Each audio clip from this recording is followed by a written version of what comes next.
Hello, everybody, and welcome to another Sunday service with the Atheist Reformation, joined once again by Harry, my co-host. How are you doing, Harry? Doing pretty good. All right, cool. So, the topic of the show today is, yes, that is actually really, really good. I had to taste it, the Dr. Pepper and cream soda. We Yeah, have officially sold out, folks. The topic of today's show is Dr. Pepper cream soda. no, that's not the topic for the day. We're all out of a job because of the virus, so we got to make money somehow, and being a shill is the way to do it. Yeah, but it doesn't help to shill. It doesn't get you paid to be a shill if they haven't, asked you to be a shill for them yet. You got to wait for that. Yeah. Something. Yeah, yeah. This isn't Wayne's World. This isn't that scene. This isn't the sellout scene. Oh, okay.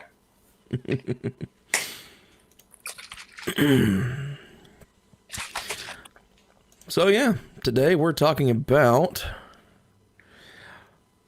the fact that it seems to be that religion apparently forgot about the separation of church and state.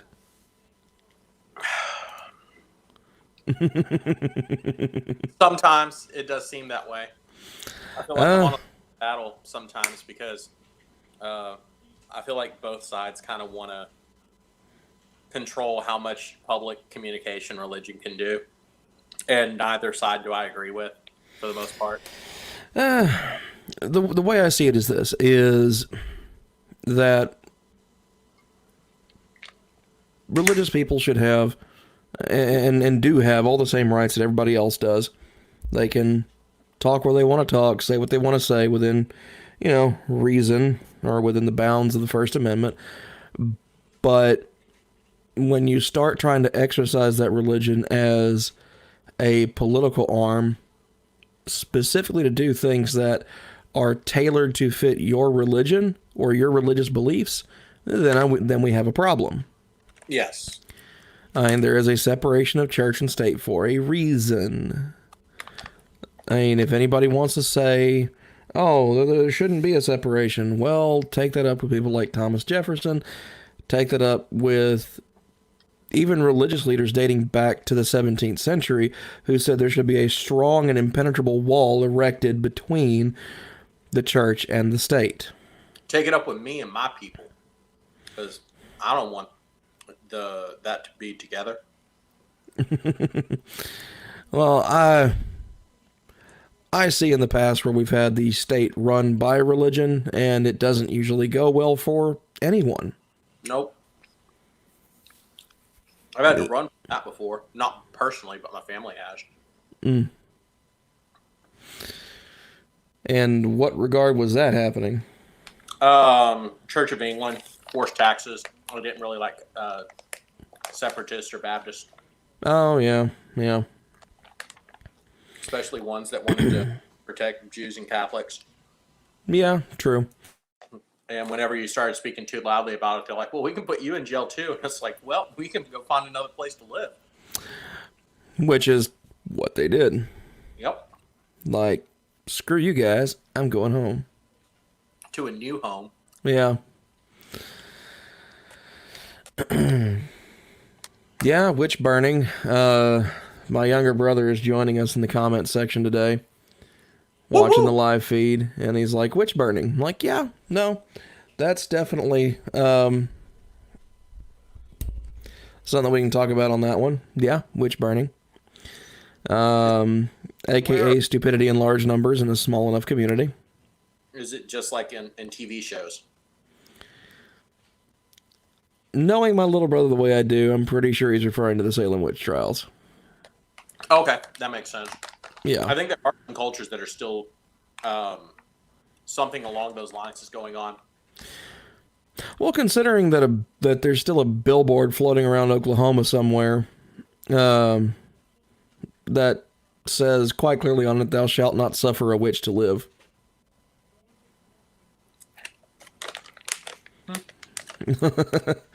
Yeah, I thought that was kind of weird too. I mean, I kind of expect it in a place like Oklahoma or maybe Arkansas.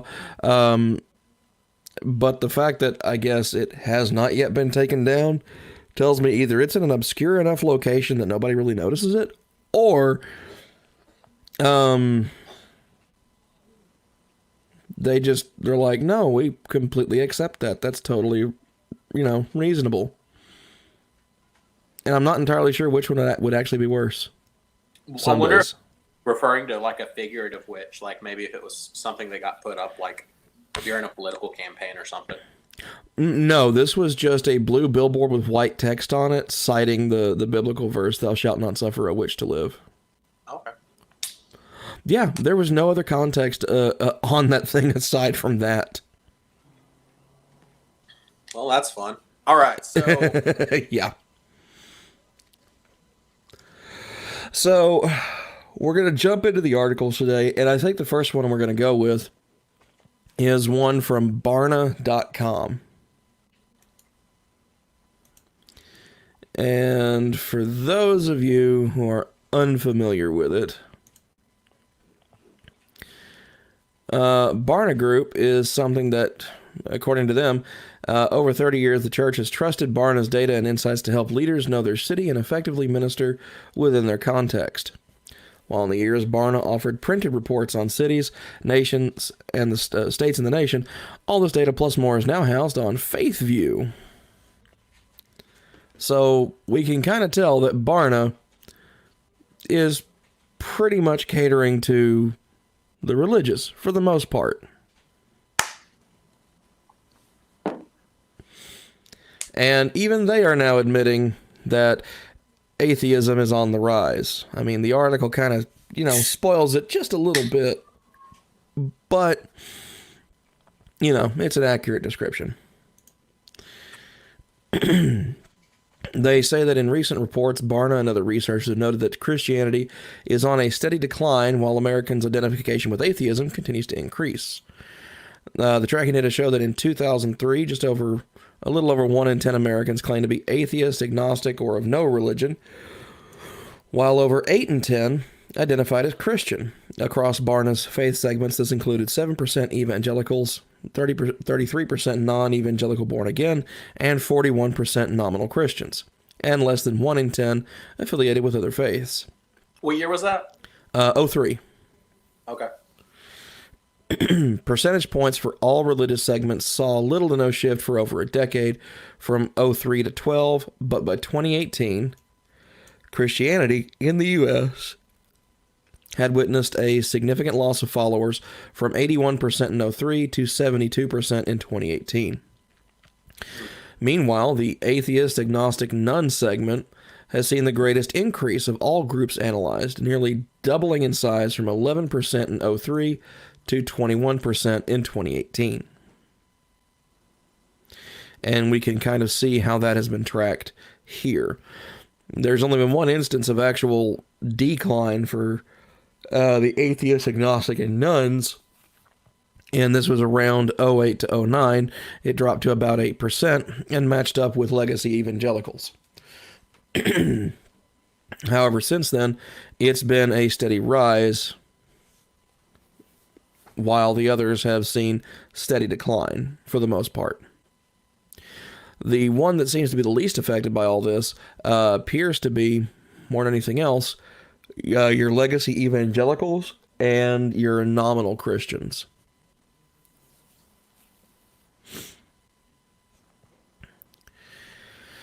I mean, there's a simple solution that goes all the way back to the Bible that explains kind of what's going on.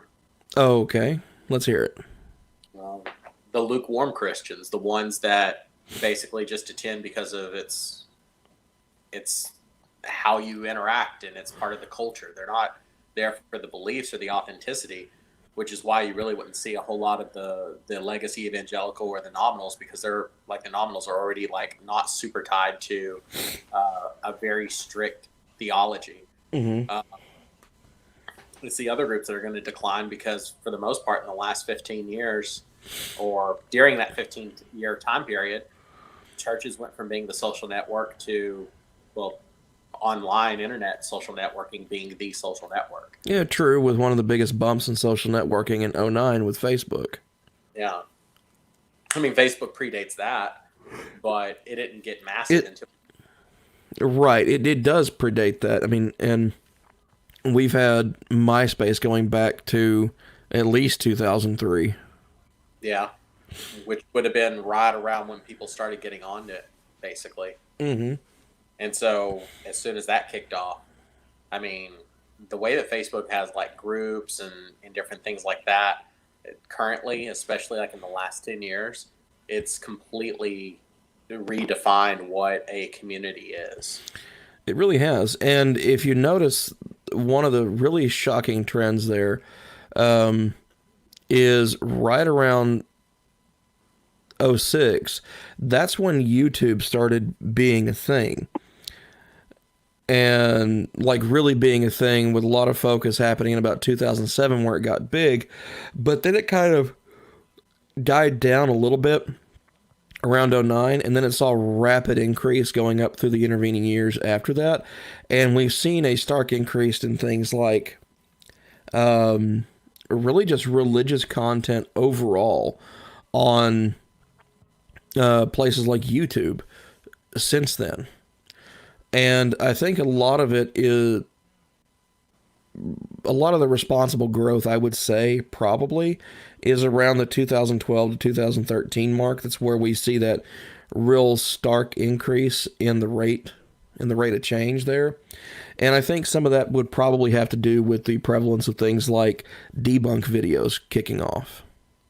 You know, They always kind of existed, but the production value really ramped up around 2012 to 2013. I would agree with you, and I'd go one step further into something you're probably not going to like me saying, but going back to the whole "if you're lukewarm, get out of my mouth" sort of comment. That's a Bible verse for those of you that are there.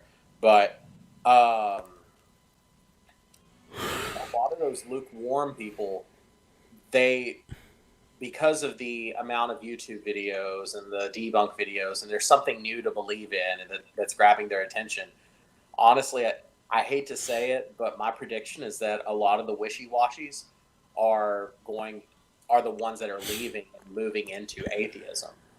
There are plenty of, because if you go back 10 or 15, 20 years, the idea around atheism was this really like intellectually, I guess, like, and of course this is a negative thought of it, but you can alter the words in a way that's more fair. But there's almost like an intellectually domineering sort of like, there's almost a sense of pride and like, well, we're the sciencey people, we're not the superstitious people.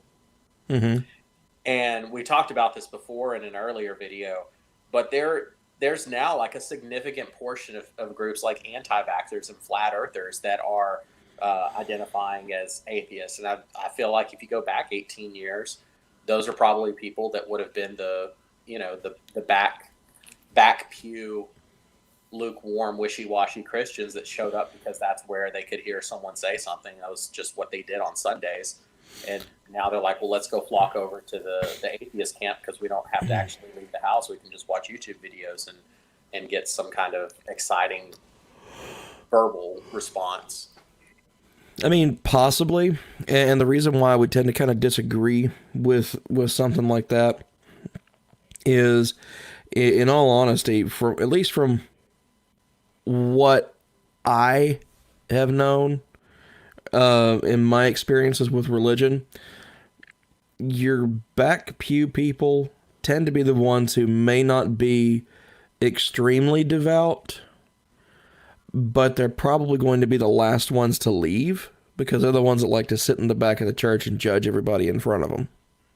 Yeah, well, and if they are leaving, then good riddance. Yeah. I mean, I would rather have those kind of judgmental people just be honest with who they are and stop interfering with the mission of God. Like, what Christ wants Christians to do is not sit there and judge everyone else. And if that's their reason for going to church, I would be just as happy if they stopped showing up. True. And now that may not be their reason for going to church. They may honestly think they get something out of it, but they just may not fully understand what it is that they're actually getting. And disclaimer, I currently don't go to church, but right. I hold a Sunday service with you, which is kind of my church, but Yeah, except here's the problem.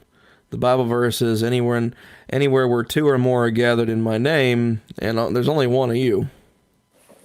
yeah, but I'm around other people that are in the name, but we also can and agree sometimes. True, but it's never about a religious topic in and of itself. Sometimes, well, I guess more political topics regarding religion. Yeah, that's generally where it tends to fall. Now, as far as the anti-vax community and flat Earth communities, seeing a rise in atheism, I don't know. I have not seen any numbers kind of specifically talking about those things, and so when the majority of people that I talk to, or the majority of things that I see, especially in regard to anti-vax and flat Earth, the vast majority of them scream at the top of their lungs about being Christians. And we talked about this in a previous video where, we don't agree with the statistics on this, but my argument was that there's going to be more that are Christian just because there's more Christians in the specimen we're looking at. True, but at that point we should see it as the community gets large enough, which by now it should very well be large enough, unfortunately, that it should balance itself out to essentially represent what the current demographic split is in the US. Yeah. Like, for instance, it was very hard for us to reach a conclusion because the statistics we were looking at, it wasn't just simply, are you atheist or Christian? It had this sliding scale of, are you completely atheist? Are you somewhat agnostic? Are you quasi-religious? Right. Well, but see, that's a good way to ask that question. And the reason why I say that is because a person can be an atheist and still believe in some hippy-dippy supernatural wishy-washy bullshit. Yeah. Because atheism only talks about whether or not you believe in the existence of a deity. And I've run into atheists who firmly believe that magic exists. I'm like, why? No. And you can be a Christian and believe in some wishy-washy nonsense. Looking at you, prosperity gospel. Yeah, exactly. Although I would say that to some degree, all religious people believe in at least some wishy-washy, hippy-dippy nonsense. And that would be the fact that they believe in miracles. Most of them do anyway. So, by definition, they also believe in magic. Miracles and magic are indistinguishable from each other. The only difference is what's doing it. I mean, depending upon the level of mysticism you put into your faith, there's very non-mystical miracles that happen. Okay, someone turning into a pillar of salt. That's mystical, magical. Someone losing their mind and crying until they are abandoned by their family because there's no hope for them left is also an interpretation of that verse. A pillar of salt is not a literal pillar of salt all the time. That's still. I've not seen very many that don't interpret that as a literal happening. Most people that I talk to interpret that as now what is a literal happening is the whole city being destroyed by basically fiery brimstone from the skies. Which we have no evidence of that, oddly enough. Not in that particular situation. But, I mean, whether a meteor shower took it out or, it's literal just fire manifested itself or whatever happened, I don't know. But the pillar of salt thing is often understood to be basically whenever you're unwilling to sever those ties, you're reduced to nothing. Mm. But anyways, continuing on with the article. So they're asking what is leading Americans to shy away from not only Christianity but other religions as well. So Barna identified what they think are a number of trends that might attribute this move towards secularization, which may spark concern for the spiritual well-being of the next generation. Among young adults, Gen Z teens are much less likely to assert religious identity than generations before them. Some of the rise in atheism could be attributed to Gen Z entering adulthood, and the fact that they are, thus far, significantly more likely than older generations to claim no faith. Additionally, faith sharing is falling out of favor with younger adults, even religious ones. Almost half of practicing Christian millennials, about 47%, believe that evangelism is wrong. Across the generations, 27% of Gen X and 19% of boomers and 20% of elders also share this sentiment. That's so disappointing to me. In a Q&A published in a Barna report conducted in partnership with Alpha USA, Dr. Mary Healy, a professor of scripture at Sacred Heart Major Seminary in Detroit, notes many people in our time are affected by a kind of spiritual numbness. Beginning from childhood, they've been overstimulated, overscheduled, overindulged, and overexposed to sexual content. They've been taught that self-fulfillment, sexual freedom, and economic success are the highest values, so they often seem to have lost interest in the most important questions of life. Why do I exist? What is my mission in life? How do I fulfill it? What is true love, and how do I find it?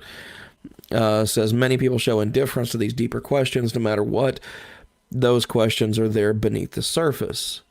And then she claims there's no replacement for a real encounter with God's power and the holiness of his people. I would say I disagree with most of that. I do agree with the fact that I do think kids nowadays are probably falling victim to things like overstimulation and overscheduling. I mean, because, scheduling of play dates and this, that, and the other, that kind of stuff seems to me to be a bit, annoying at the very least. And I would say kind of not so great for the child. I mean, I kind of agree with George Carlin on this one, is that at some point a kid should just be allowed to be a kid.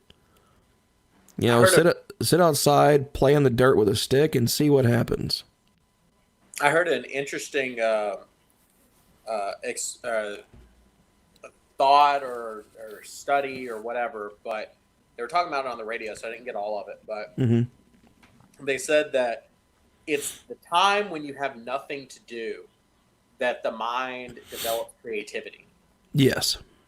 And if you're overstimulated, you always have a video game to play. You always have your cell phone in your hand. You always have something that you're doing. Then you never develop problem-solving skills. You're just able to basically regurgitate information that you've been given. Okay. I think we have our Atheist Reformation PSA of the week. Okay.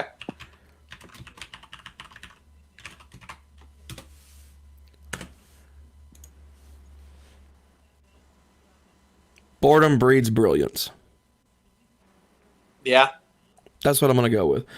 Because in all honesty, I saw the hole in what I considered a hole in atheist content from being bored and trolling through different videos on YouTube, and then deciding that there was nothing that really kind of fit what I was really looking for. So I figured, screw it, I'll make the content then. Okay. And so out of boredom, I came up with the, maybe not so brilliant idea of starting this YouTube channel and kind of, seeing where it goes, seeing where it takes me, and the discussion as a whole. So I got to say that I've watched some of your discussions with atheist videos throughout the week when they've been popping up live, because I subscribed, and it'll send to my phone whenever you have an interesting conversation coming up. So I highly recommend everyone else subscribe if they want that same benefit. Yeah, please like, comment, and subscribe, and hit the notification bell icon so you know when new videos are coming up.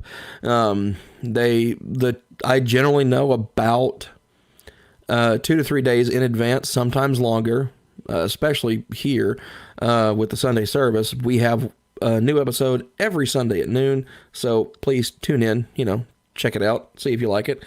And also the discussions with the theist videos, I generally know at least 2 to 3 days in advance, sometimes more. For instance, as of right now, the next one that I know for sure is coming up is going to be on April the 25th. That's a long way off, so it doesn't have an episode number yet because I'm hopefully having a few more sprinkled in between now and then. And it's going to be with Michael Lofton again, who we just finished a show with yesterday on morality. And we're going to be discussing 3 specific episodes of Star Trek: The Next Generation. And they're 3 very specific morality tales. One of which is Half a Life, which is the morality play on how society deals with the elderly.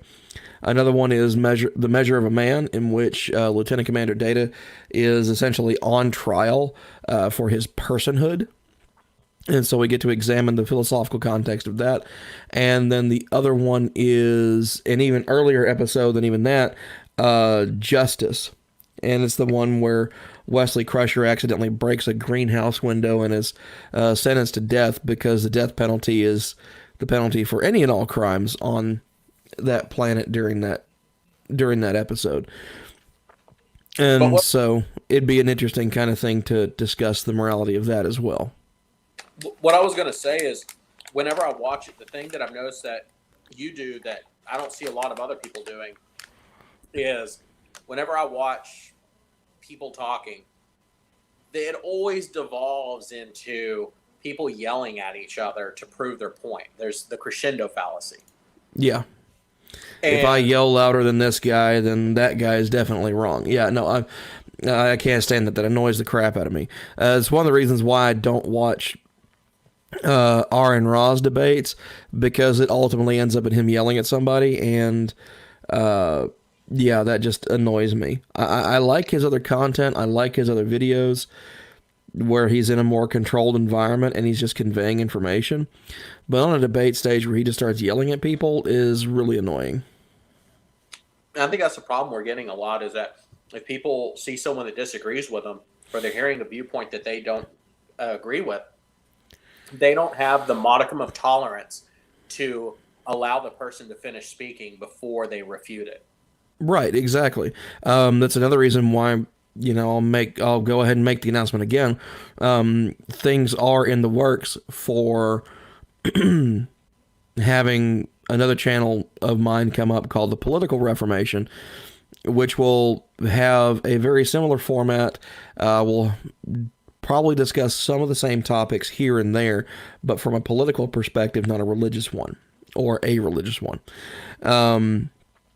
Also, to take things a step further, when you look at the politisphere nowadays, everyone's just screaming at each other. I mean, as entertaining as it can be to watch, the Ben Shapiro Thug Life videos, or if you're on the left watching Piers Morgan or Rachel Maddow yell at somebody, as entertaining as all that can be, it's not really doing anything except reinforcing the walls on someone's echo chamber. And I don't like that. If you're going to actually have political reform, if you're going to actually have societal reform, improvement, and social progress, you have to have these more uncomfortable discussions. You have to have these more nuanced discussions beyond just screaming at somebody. I mean, yes, there are a few things that we can kind of accept because there's scientific evidence for it. Things like climate change. We know it happens. We know that human beings have an effect on it. I can understand that it can be frustrating when you meet someone and you talk with someone who does not accept that. But that doesn't mean you need to sit there and scream at them.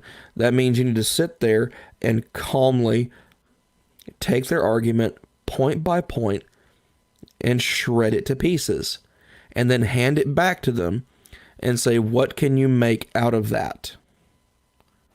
does your argument still hold water? Because like I told Michael on the show yesterday, you can respect a person while showing absolutely zero respect for their beliefs or a position they hold. Because the idea isn't the person. And that's one thing that I kind of get tired of, is that people seem to want to establish their beliefs, especially their political beliefs, as part of their personal identity, something that is an immutable characteristic to them, like skin tone. Not saying that skin tone is a political thing. I'm saying that they're trying to treat their political positions like their skin tone, or like their sexuality or gender expression, or whatever you want to use as an example here. But I'm sorry, your political positions are not an immutable characteristic. You can change your mind. But anyways, moving on with these things, these deeper questions talking about why do I exist? Okay, again, I'm an existentialist, so I think that you exist and that everything else beyond that is entirely up to you. Mission in life and how do I fulfill it? Again, that's talking about a purpose. I mean, those first two questions are really the same question, which is, what is the purpose to my existence? Well, for an existentialist, they're the same. For a theist, it would be very different. Perhaps. Well, I mean, what is my mission in life? How do I fulfill it? Yes, there'd probably be something more specific to deal with there. But if, like for Christians, at least taking into account evangelism and things like that, why do I exist? Because God wants me to, and God wants me to spread his message. That also goes into, what is my mission in life? It kind of answers the first half of the question already. And then the how do I fulfill it is just getting into a deeper level of nuance about the same topic. Well, maybe it's just an evangelical, I don't know, but was there ever any discussion of like the fruits of the spiritual gifts in whenever you were going to church? Or of like a Protestant or evangelical thing? Spiritual gifts, such as? Well, there's this ideology that or theology that basically God has a special skill, or I was about to say skill or feat, but has like a special. Well, I mean, skill or feat, that makes sense. Yeah, I mean, if you're gonna go with the D&D reference, which is just hilarious. But anyway, especially considering you're a Baptist. I love D&D. It's fun. Anyway, we should have a D&D stream on here sometime. I think that'd be funny. That would be pretty cool. And then I could be a cleric, and you could be a sorcerer or something. Either that, or I'd just be like make a paladin of atheism. I think that'd be an interesting thing. Chaotic. Anyway. True neutral. So there's the idea that you have like a special gift or skill or talent, and whenever you become Christian, whenever you start to make that leap of faith and you start introspecting upon yourself, you'll come to a realization and understanding of it. Now, this can lead you to different areas. So, yes, the Great Commission, go unto all the nations and spread the word, is there, but that doesn't necessarily mean the same thing for every person. Okay? Right, but that's the ultimate overall goal, and the how do I fulfill it is where you get into the specificity of what can I specifically do to help further that overall mission. Yeah. Right, and that's why I'm saying that the two questions are essentially the same, or they're talking about the same thing, at least the first half of the second question and the first question of why do I exist. You know, that's really just a continuation of that same train of thought. Whereas to me as an existentialist, I see why do I exist? There is no why. Because why, to me, and a lot of people don't like the way I make this comparison, but I feel it's necessary. Why is just a placeholder question more than anything else.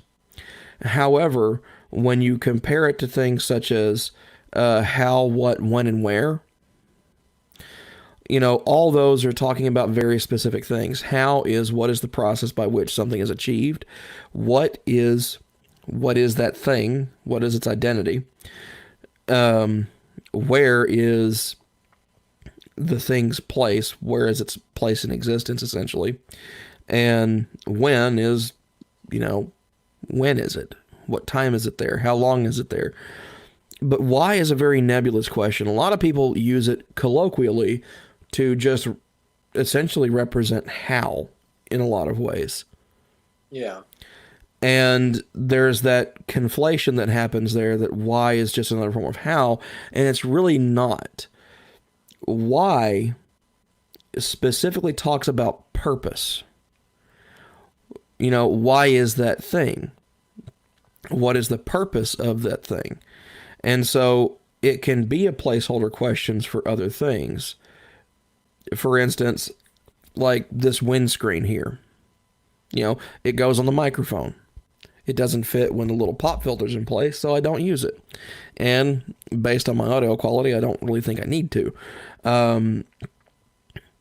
However, what the purpose of this is just to simply act as a pop filter, much like this screen does. But why is it supposed to do that? Well, it really doesn't matter why. That implies a certain level of agency that I don't think is there. At the end of the day, this is a piece of foam that was constructed specifically to fit this thing. It has no other purpose beyond that. There's no agency to its purpose. There's no agency to this thing's existence aside from the agency of the individual who manufactured it. But that does not impart agency onto this thing. And so when people say things like, well, why do I exist? To me, it tries to ascribe a certain level of agency just to existence in and of itself. Well, you can't have existence without something that exists. And if something exists and is sentient, well, therein is where the purpose becomes derived. That's where the agency comes from, so that's where the purpose comes from. From an existential viewpoint, isn't agency just a matter of scale? Yes, for the most part. Yeah, I guess that's one of the reasons why the idea never really appeals to me. I think that existential questions are very fascinating, Mm-hmm. but in terms of actually holding on to the belief of existentialism, it's like it ultimately just boils down to scale, and at some point, nothing matters. Well, no. Well, see, that's the thing, is it's not saying that, it is saying that nothing matters, but it's not necessarily jumping into hard nihilism. And even nihilism in and of itself is not inherently fatalistic. For some it is, and there are versions of nihilism which are fatalistic.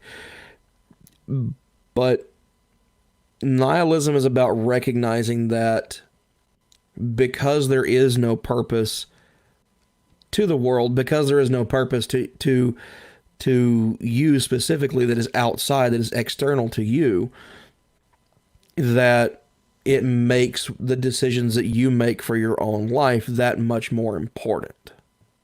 But if you increase scale of time and you look at the long scope of humanity, and if you look at the scope of the size of the universe, you eventually do get to a point where nothing matters. Right. You realize that you yourself are insignificant. And so, again, that still is part of what makes your decisions for your life more important, because at that point, it is all about you. It's all about you, and it's not about you at the same time. Yeah, I know it's a hard thing for a lot of people to wrap their heads around, and I get that. I really do. But I think that's where most people kind of jump the shark, is that they think, oh, well, nothing matters, so nothing's ever going to matter. Why would you do anything to make anything better for yourself? It's like, well, because even though I know that my existence is finite and is largely insignificant when compared to the grand scheme of things as far as the universe and whatever, that doesn't mean that I can't make decisions to make my life, my short existence, better. And I guess at the end of the day, what it boils down to is fulfillment. Like, that doesn't satisfy me. It doesn't fulfill me. And so that's a big part of why it's not something I pick. And See, for me, it is fulfilling. I don't need to be significant to the universe. I don't care if I'm significant to the universe as a whole. I find the universe as a whole fascinating, and so I look at it, I study it, I enjoy learning things about it. But it doesn't really bother me that there's not a grand purpose to my life aside from what I ascribe to it. You know, for me, my purpose in life, the way I see things is, one of them would be providing good content that people enjoy watching. Because I enjoy providing that content. I get fulfillment from that. A bigger purpose, the larger purpose of my life, I would say, is to make sure that my kids grow up in a healthy environment. Because I want them to flourish. And so I realize that even though in the grand scheme of things, on a universal scale, my decisions don't matter, they do matter within my locus of control, which is my life, my children's lives until they reach the age of majority and can make their own decisions from a legislative standpoint and make decisions about their lives. And so in that purpose, I find fulfillment, and I also want the world to be better for my kids. I want my kids to be instilled with that same ethic of, if I do things to better things for myself, while taking into account how it affects other people, then generally speaking, the decisions I make are going to be positive for more than one person. And so it's going to continue on and on and on. And so, thus making the world a little bit better place. I think that's also a reason why so many people have been moving from, hopscotching around from one ideology to the next, where people are leaving the church and going to atheism. And then you have the people that are in the atheism that, have the ideas that kind of conflict with their rational understanding. And I think a lot of it is there are people that are attending these but are ultimately unfulfilled. And how we were talking about with whenever you're just constantly getting that stimulation, the stimulation is more so distracting you from your lack of fulfillment, and you're not really going to stick with any particular idea or hold strong to it. You're just looking for the next thing to fill the void. I wouldn't even say it's that much, because at that point, the same argument could be used against virtually everybody to say, well, you changed your mind on this topic, and this topic, therefore you're wishy-washy. You don't know what you believe, and this, that, and the other. No, that's bullshit. I've changed my minds on things, probably not super duper often, but I do change my mind on things. And the reasons why I do that are because either evidence leads me to this different position, because it now that other position now makes more sense because it has more evidence supporting it. But there's a lot of people who change their mind and their positions on things, and they don't explain why it was. They don't have a difference. It was just, because things are different now. It's like, well, this is what I'm doing now. They don't have a rational or logical or evidential reason to have changed their stance. I would say we would need to have some more data on that, and I think we need some kind of poll data to really kind of go down that road and really talk about something like that. Yeah. Because, at least in my experience, whenever I've changed my mind about something, it's been based on evidence. And now that's just me. That doesn't necessarily apply to everybody, obviously. But other people I've talked to, when I ask them, well, why did you change your mind about this thing or that thing? And it tends to be because of evidence.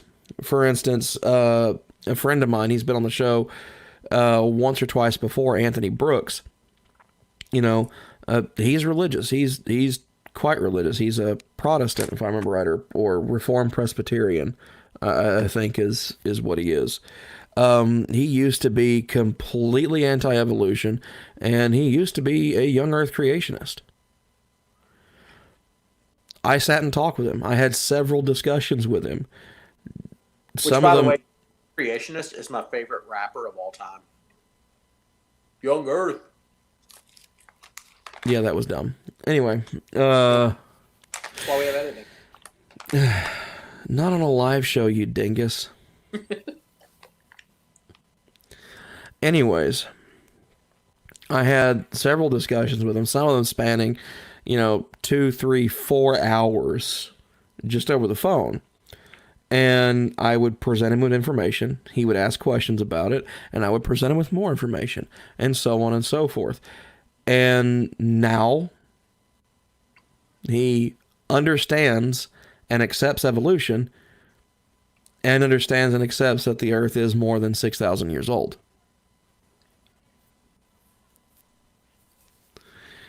And so, because he recognizes that there's not really a conflict at its face between evolutionary science and theism, or being religious in any particular shape, way, or form. Now, granted, I think there is. Anyone who takes the Bible literally, they have a literalist interpretation of it. Well, then you have a problem. Evolution actually just destroys it at that point.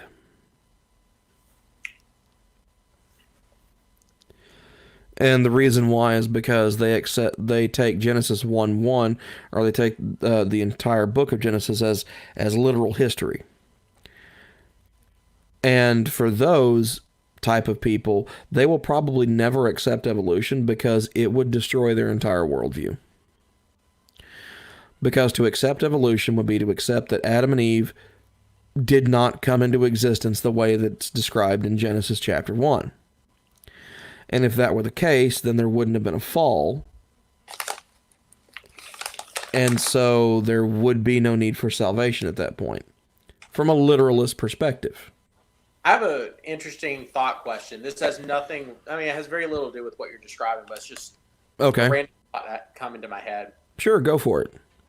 We need to get back on track anyway, so. How many people have really religious beliefs, like really strong beliefs in their religion or their lack of religion, or whatever it may be? And then if God came down and said, that thing that you disagree with, yeah, that's exactly how I did it. And just like told them that they were wrong on it. How many of them would be able to just kind of be like, oh, okay, well, yeah, that makes sense. I never thought of it that way. Or how many would just like, they have no way of coping with that? I would say it would be about the same on both sides, and I don't think either would really have a good way of coping with it. Like if God just out of the sky like Galactus right now, and was just like, I made it, I spoke it, it happened. Want me to make a pony? Boom, there's a pony. Would your mind just like crumble inside of your head? Would you just go crazy instantly? I wouldn't go crazy. I would be like, okay, congratulations, you can make a pony. That doesn't change all of this information that we have, all of this genetic data, where we can see from one life form to the next, to the next, to the next. We understand and we can see this chain of evolution. Like, there's evidence right there in front of you. And so, at that point, no, I don't think it would break my mind. I would think it's a cool trick. And then I would just simply ask a question like, okay, I understand that you can do this, but all of this shows that you didn't. So you would just like continue to question and reject it if the evidence was right in front of your face. But still, God appearing and manifesting a pony out of thin air isn't evidence against evolution. It isn't evidence for anything other than someone can appear in front of me and create a pony ex nihilo. Well, I meant like if he just showed up and was like, I did all of that. I spoke it, and I wanted to give enough clues and tricks and different perspectives so that it didn't make it obvious, so that people could come up with their own conclusions as a way of testing faith and free will for the last few thousand years. Then I would say that was probably the dumbest thought experiment anyone could have ever come up with. So you would just reject God to his face like that? Probably so. Well, at the very least, I would have some very serious questions and be like, but why? That doesn't make sense. There's no logic to that. There's no rationality to that. If you are supposed to be the author of rationality, the author of reality, then why did you do something that makes no rational sense? Because at that point, you would have to question whether or not that was actually God. Because what is one of the big things with theists is that God cannot do anything that is contradictory to his nature. Yet if this were the case, that would be counter to his nature because it doesn't make any sense. And then he just said, read Job, and vanished in a puff of logic. That doesn't answer any of the questions at all.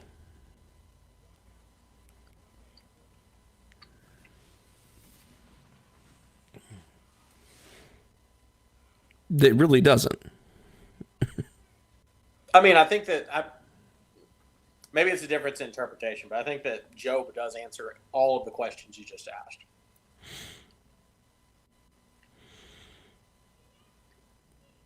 Except it really doesn't, because...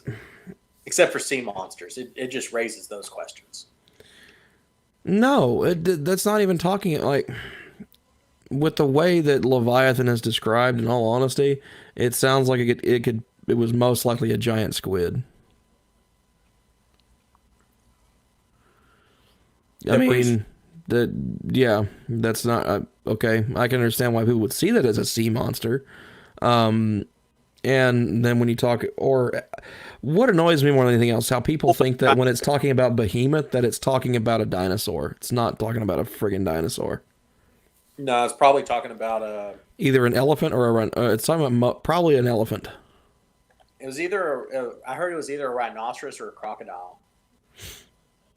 No, it talks about the tail swaying like a cedar. Mm-hmm. So there's the tail swishing back and forth. So it would have to be some upright mammal, because a crocodile's tail doesn't swish vertically like that. But an elephant doesn't have a cedar-like tail. It says sways like a cedar. You dipshit. Oh. There's a puppy. All right, back to the topic. A puppy called Behemoth. Isn't that adorable? It's probably a Shih Tzu.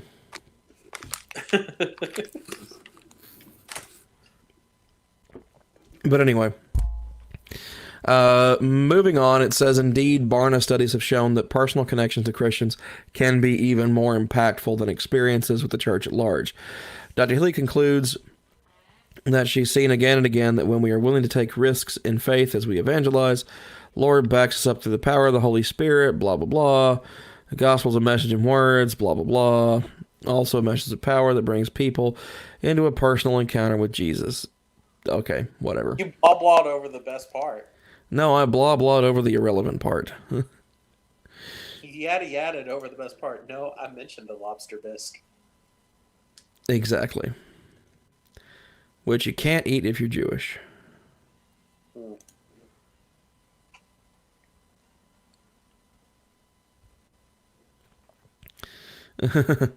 My little brother says, well, that's funny. I was like, really? Well, what's funny, Matthew? Tell us. Regale us with your wit. That it was on Seinfeld? I don't know. Maybe. So, we're going to move on to our next article. And let's see. I'm going to go with this one from American Atheists. In fact, the next two stories are both from the American Atheist website. And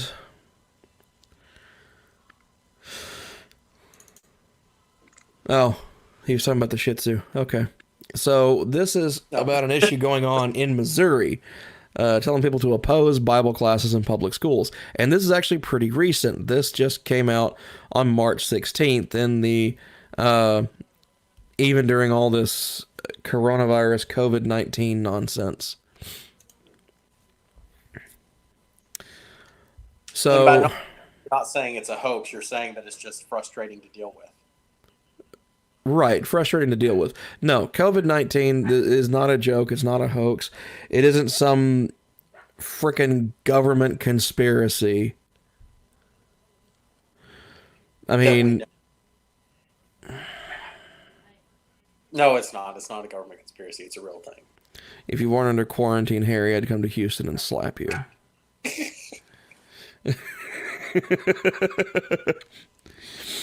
Anyway. Wait.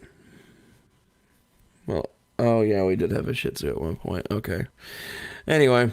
The name Behemoth? No, not named Behemoth. Anyway, the Missouri House of Representatives is about to vote on a dangerous bill that threatens the religious freedom of Missouri students. Do I consider the bill dangerous? Yes, I kind of do. This is flying in the face of the First Amendment. It's flying in the face of the separation of church and state. So, Missouri House Bill 1345 would encourage Bible schools to provide elective Bible classes. These are Bible schools. No, they're not. Public schools. Oh, public schools. Okay.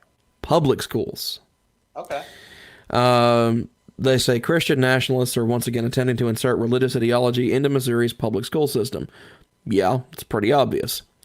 They tell people to please contact their Missouri state representative and ask them to stop the bill. More often than not, these classes end up resembling Sunday school rather than public school because schools fail to meet the constitutional requirement to teach them in a secular way. This legislation bears all the hallmarks of Project Blitz, which is a multi-state campaign by Christian nationalists to attack the separation of religion and government, LGBTQ equality, and access to reproductive services. And having heard some about Project Blitz here and there, yeah, this actually does sound a lot like this. Additionally, provides no way to ensure that students are free from religious proselytizing. Additionally, the bill states learning the Christian Bible and Hebrew scriptures are prerequisites to understanding contemporary society and culture, marginalizing the values of and experiences of students who are atheists or religious minorities. And so, yeah, I'm right there with American Atheists on this one. Act now. Urge your state representative to vote no on House Bill 1345 in the state of Missouri that encourages Bible courses in public schools. So, Harry, your thoughts? The way that it's being instituted, it doesn't sound like it's going to be what the schools should be doing, but I like the idea of schools having some kind of introductory religious scripture course for different religions, not exclusively a single religion. like an introductory theology and religious literature course, like where you would spend one semester going over, you know, main things and details from the Christian Bible. You'd spend another semester maybe going over, you know, the Quran. Maybe you'd spend, Except if you're talking about different, I guess, more like a 6 weeks period going over each one, going over, mm-hmm. You know, Judaism and the Torah and how it differs. But the way I see it is a 9 weeks period, which is about the standard, at least in Texas. Yeah. A 9 weeks period is not long enough to actually go through and understand what you're looking at. You can hit the main things as it's relevant to, like, what you would hear in pop culture references, like things that are commonly referred to. Yeah. But crash course. Matthew pops in, says, changing from mandatory to an elective course. It's labeled as an elective course, Matthew. The issue that's coming up is the fact that there is no protection for against religious proselytization, of them just going through and spewing the religious stuff in every other class or in the cafeteria, demonstrating and that kind of thing. Well, sounds specifically like what the problem is that because it's such a new idea and there is no state-approved curriculum for it, that it would be the inmates running the asylum. That it would be. There's no way to direct that course without infringing upon someone's religious liberty if it's actually a Bible study course. Because anything that the student says, if you tell them no, well, now you're stopping their religious liberty. And precisely. Because you could go back the other way and you could have an infiltrator come into the class and just like start saying complete and utter nonsense. And especially if this is a Christian nationalist group, the key word that kind of makes me wary is the nationalist part of that. Uh-huh. Means that this could lead to racial or religious exclusion. Taught as academic fact in a classroom. And in a place like Missouri, they've had problems like that in the past. It's not exactly a stretch to think or notice that they would probably end up having a problem with that continuing on in the future. Matt says that it'll open the floodgates for having other religions. I'm fine with it having other religions, but the fact that it is expressly just for, as the bill states, learning the Christian Bible and Hebrew scriptures. So specifically only the Old and New Testament, with no other credence being given to anything else, because it doesn't say that those are prerequisites to understanding Western society and culture, which they're not. They play a part, but nowadays, no, they are not an integral part of society and culture. Not anymore. But it says that they are prerequisites to understanding contemporary, modern society and modern culture, as if it's the entire world is informed, has to be understood through the lens of understanding the Old and New Testament. That's dangerous in and of itself. That wording is dangerous. I think the biggest problem here is that there is not an academic curriculum that is an example text so far. And I would be completely okay with expanding this to other religions, and I think it's relevant. I think it's relevant to American history. You can't really understand where we are right now if you don't understand what made the people leave England, you know? Well, except you don't need to understand the Bible to understand that people left England due to religious persecution. But it is relevant to the whole, like, Western civilization to understand why, like, those events came into being. Because otherwise it's just going to look like people disagreed with each other and fought. They're not going to understand that this is people having certain values that other groups or themselves were twisting and construing to get their way, and then they were leveraging that authoritative definitions of beliefs in order to to get people on their side. It was just a way of making larger groups based on ideology instead of based upon tribalism. Yeah, I mean, to an extent, yes. What I would say at that point is, in all honesty, when you're talking about, like, say, the Puritans, the Pilgrims fleeing England, that kind of stuff, to come to the U.S., because the Mayflower Compact is not anything that's used nowadays. Hasn't been used in this country in 300 years.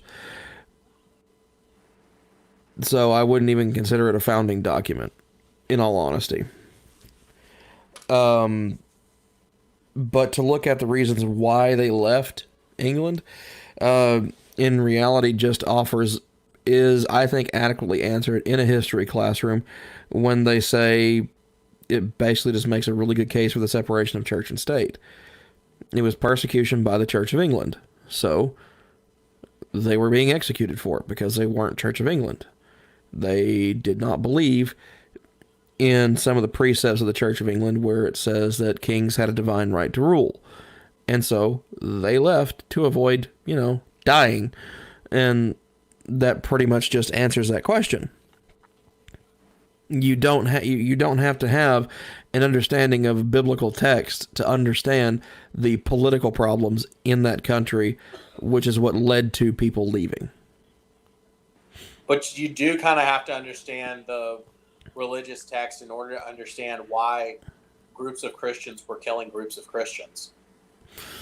Or actually, it'd be more accurate to say imprisoning and were underrepresenting. Because it also goes into the question of if you use the church as your more or less census data in order to strategically underrepresent certain areas so that they don't have any voice, that's a little closer. Because not all groups, they weren't straight up being lots of people round up and executed. It wasn't like a genocide. No, nothing of the sort. It was religious persecution, and there were some people that were being put to death, but yes, it was primarily more of an economic and religious oppression that was systematic over a period of time to where you were being deprived of your rights. Right. Yeah. Well, deprived of what we view as rights, not rights that were specifically enumerated in any governing document in that country. And why do we view those as rights? Because we see what happens when those rights are not afforded to people. We see nonsense like that. No, it's because of religious interpretation. It's because that's what the separatists had as their religious theology. That's why those rights were in there. It's the divine right and natural law principles that the deists in America adopted. Okay. So it's not based on philosophy, it's based on religion as to where Americans got our rights. I would say it's more based on Lockean philosophy. Yeah. Talking about natural rights and this, that, and the other, because that's where we derive the 33 quote-unquote human rights. And that's okay just because it's born out of philosophical thought doesn't necessarily make it religious thought, because I don't remember Locke citing much of the Bible when talking about natural rights. He would not have cited a lot of the Bible. He would have spoken about it in a more deistic language because it was an intellectual appeal. Right. But it explicitly talks about a creator and a law and order that is established by God. And we recognize nowadays, as atheists, even myself, that those don't actually exist. The rights are what we give to people, essentially, what we grant ourselves. No, those are liberties. Rights and liberties are different things. We define them differently, but ultimately it's what's allowed by society. Because those rights, like the Bill of Rights, those can change. Those can change and are changeable by society because they have changed. I don't agree with all the changes, but they have changed. Theoretically, the Bill of Rights, the amendments, could technically change. Now, that I never see that happening.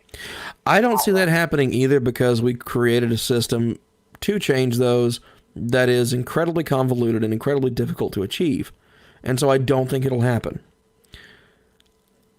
But I do acknowledge that it very much can.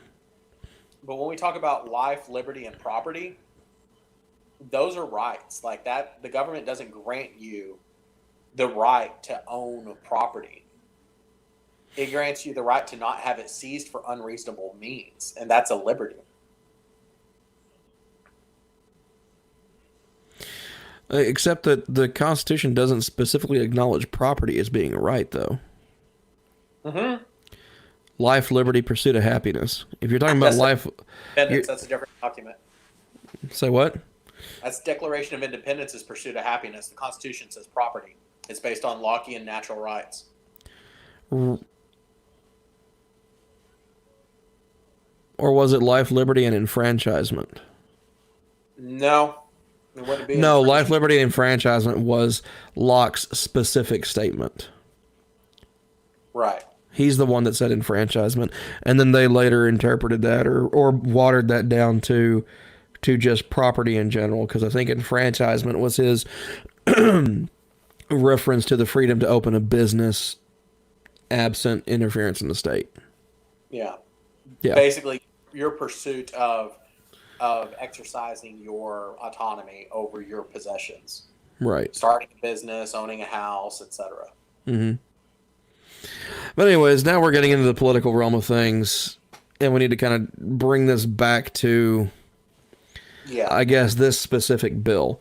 The way I see it, really nothing about this bill is a good thing. It's terribly written. It does bad things, and it needs to not be a thing. Why this was even allowed to be put forth is beyond me. I don't know. I like a lot of what it could potentially do. I don't like the execution. I like the idea of having elective courses that focus on different theology, and I think it would do great for our society if in high school you could choose. I want to learn, I want to learn about the major world religions. I'm going to, spend a semester learning the Abrahamic religions. If we could only add one semester of courses overall, that is one of the last things I would add. The first thing I would add would be a semester on philosophy. I think that's a valid one. I would say that before you get into studying religious texts of any kind, the first two things that you absolutely must have would be at least a semester in philosophy as an introductory course and a semester in logic. Yeah, I just don't see logic being taught in schools. Which it flippin' needs to be. Holy crap. Yeah. I mean, but, that gets back into the political thing of, doing this real moron thing called critical thinking, which nobody seems to like very much these days. Or they all claim to have it, and then they don't do it. They claim to have the ability to think critically, and then they don't do it, ever. Critical thinking nowadays means knowing the other guy is wrong. Except that's not what critical thinking is. Oh my gosh. I know, but I'm just saying. Yeah, I know. That's how people view critical thinking these days. It's like, no, I'm right and you're an asshole. That's how they view critical thinking. No, it's, okay, here's a position, or here is a list of positions. Let's look at these. Okay, I don't think this makes sense. Why does it not make sense? Well, here is why I think this doesn't make sense. I have thought critically. That's critical thinking. And people seem to not freaking get that these days, and I don't know why. No, actually, I do know why, and I think a lot of it has to do with modern media culture, personally.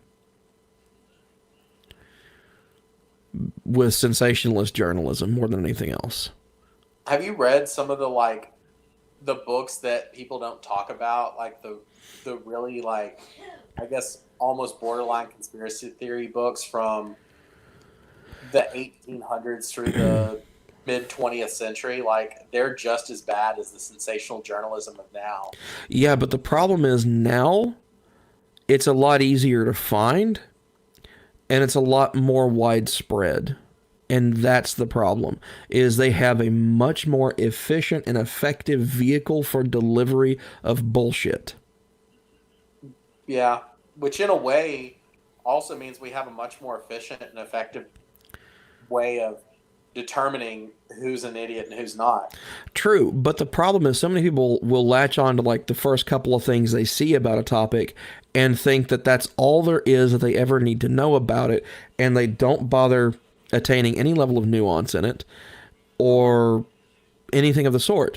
And one of the problems that I see that stems from that is that's how you get anti-vaxxers. That's how you get flat earthers.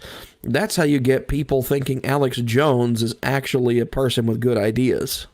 That's how you get stores sold out of toilet paper. Exactly. I mean, that's how you get people who think that Bernie Sanders is a legitimate candidate for president. Yeah, that's a little bit of my politics coming out on this channel. I'm sorry, but I'm not sorry. And I'll just say this. Socialism's bad, okay? Did you see the meme where it shows Tulsi Gabbard smiling, and it says, when you find out that coronavirus is about to hit and both of your opponents are in their 70s? Yeah. That was pretty funny.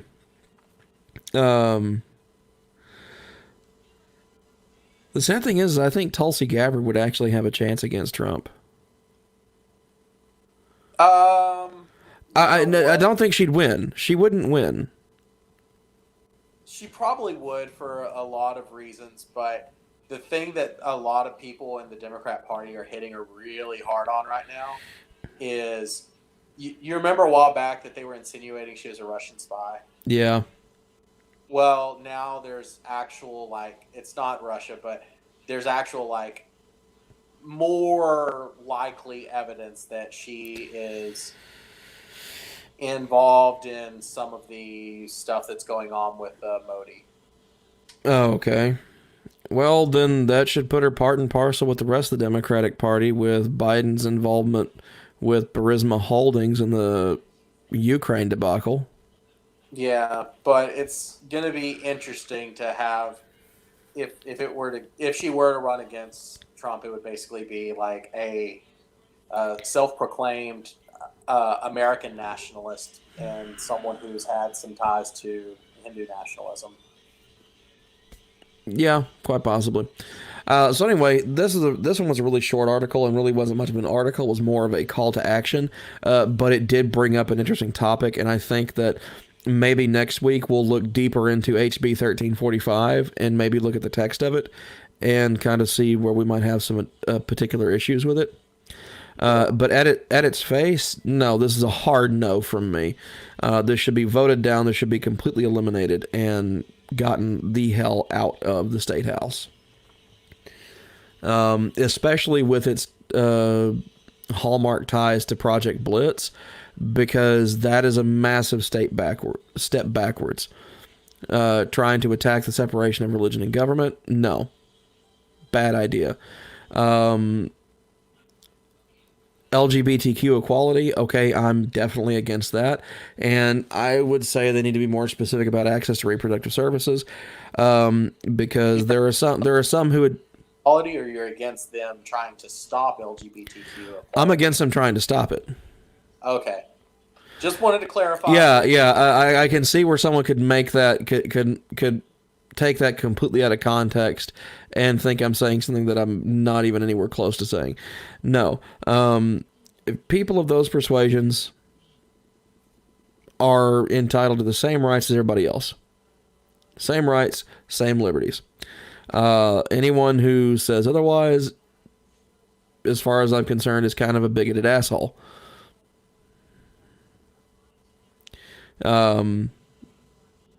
And so on top of that, it's like, going into the whole marriage aspect, yeah, why shouldn't they be allowed to get married? There's nothing inherently wrong with that. Well, you have my answer, which a lot of people don't like, Yeah. which is that no one should be allowed to get married. Oh no, I'm because I understand the history of marriage licenses and things like that. How nowadays they're essentially just another form of fleecing money from the population. They were at their initiation a flagrantly and blatantly racist policy to prevent interracial marriage. At the beginning, With it becoming a national thing in the early 1900s, yeah. no, it became a national thing in like the mid 1800s. Mm-hmm. It wasn't a racial thing then. It did become one. I'm not arguing against that. Yeah. It became one during The way it was so prevalent from state to state in the early 20th century was purely because of racism, more than anything else. Had a lot to do with federal control over not recognized states that were still federal territories. Right. And so it was initiated as a form of taxation in those areas, essentially. Yeah. But then it became, a wonderful tool for racist laws and things like that, which was just terrible.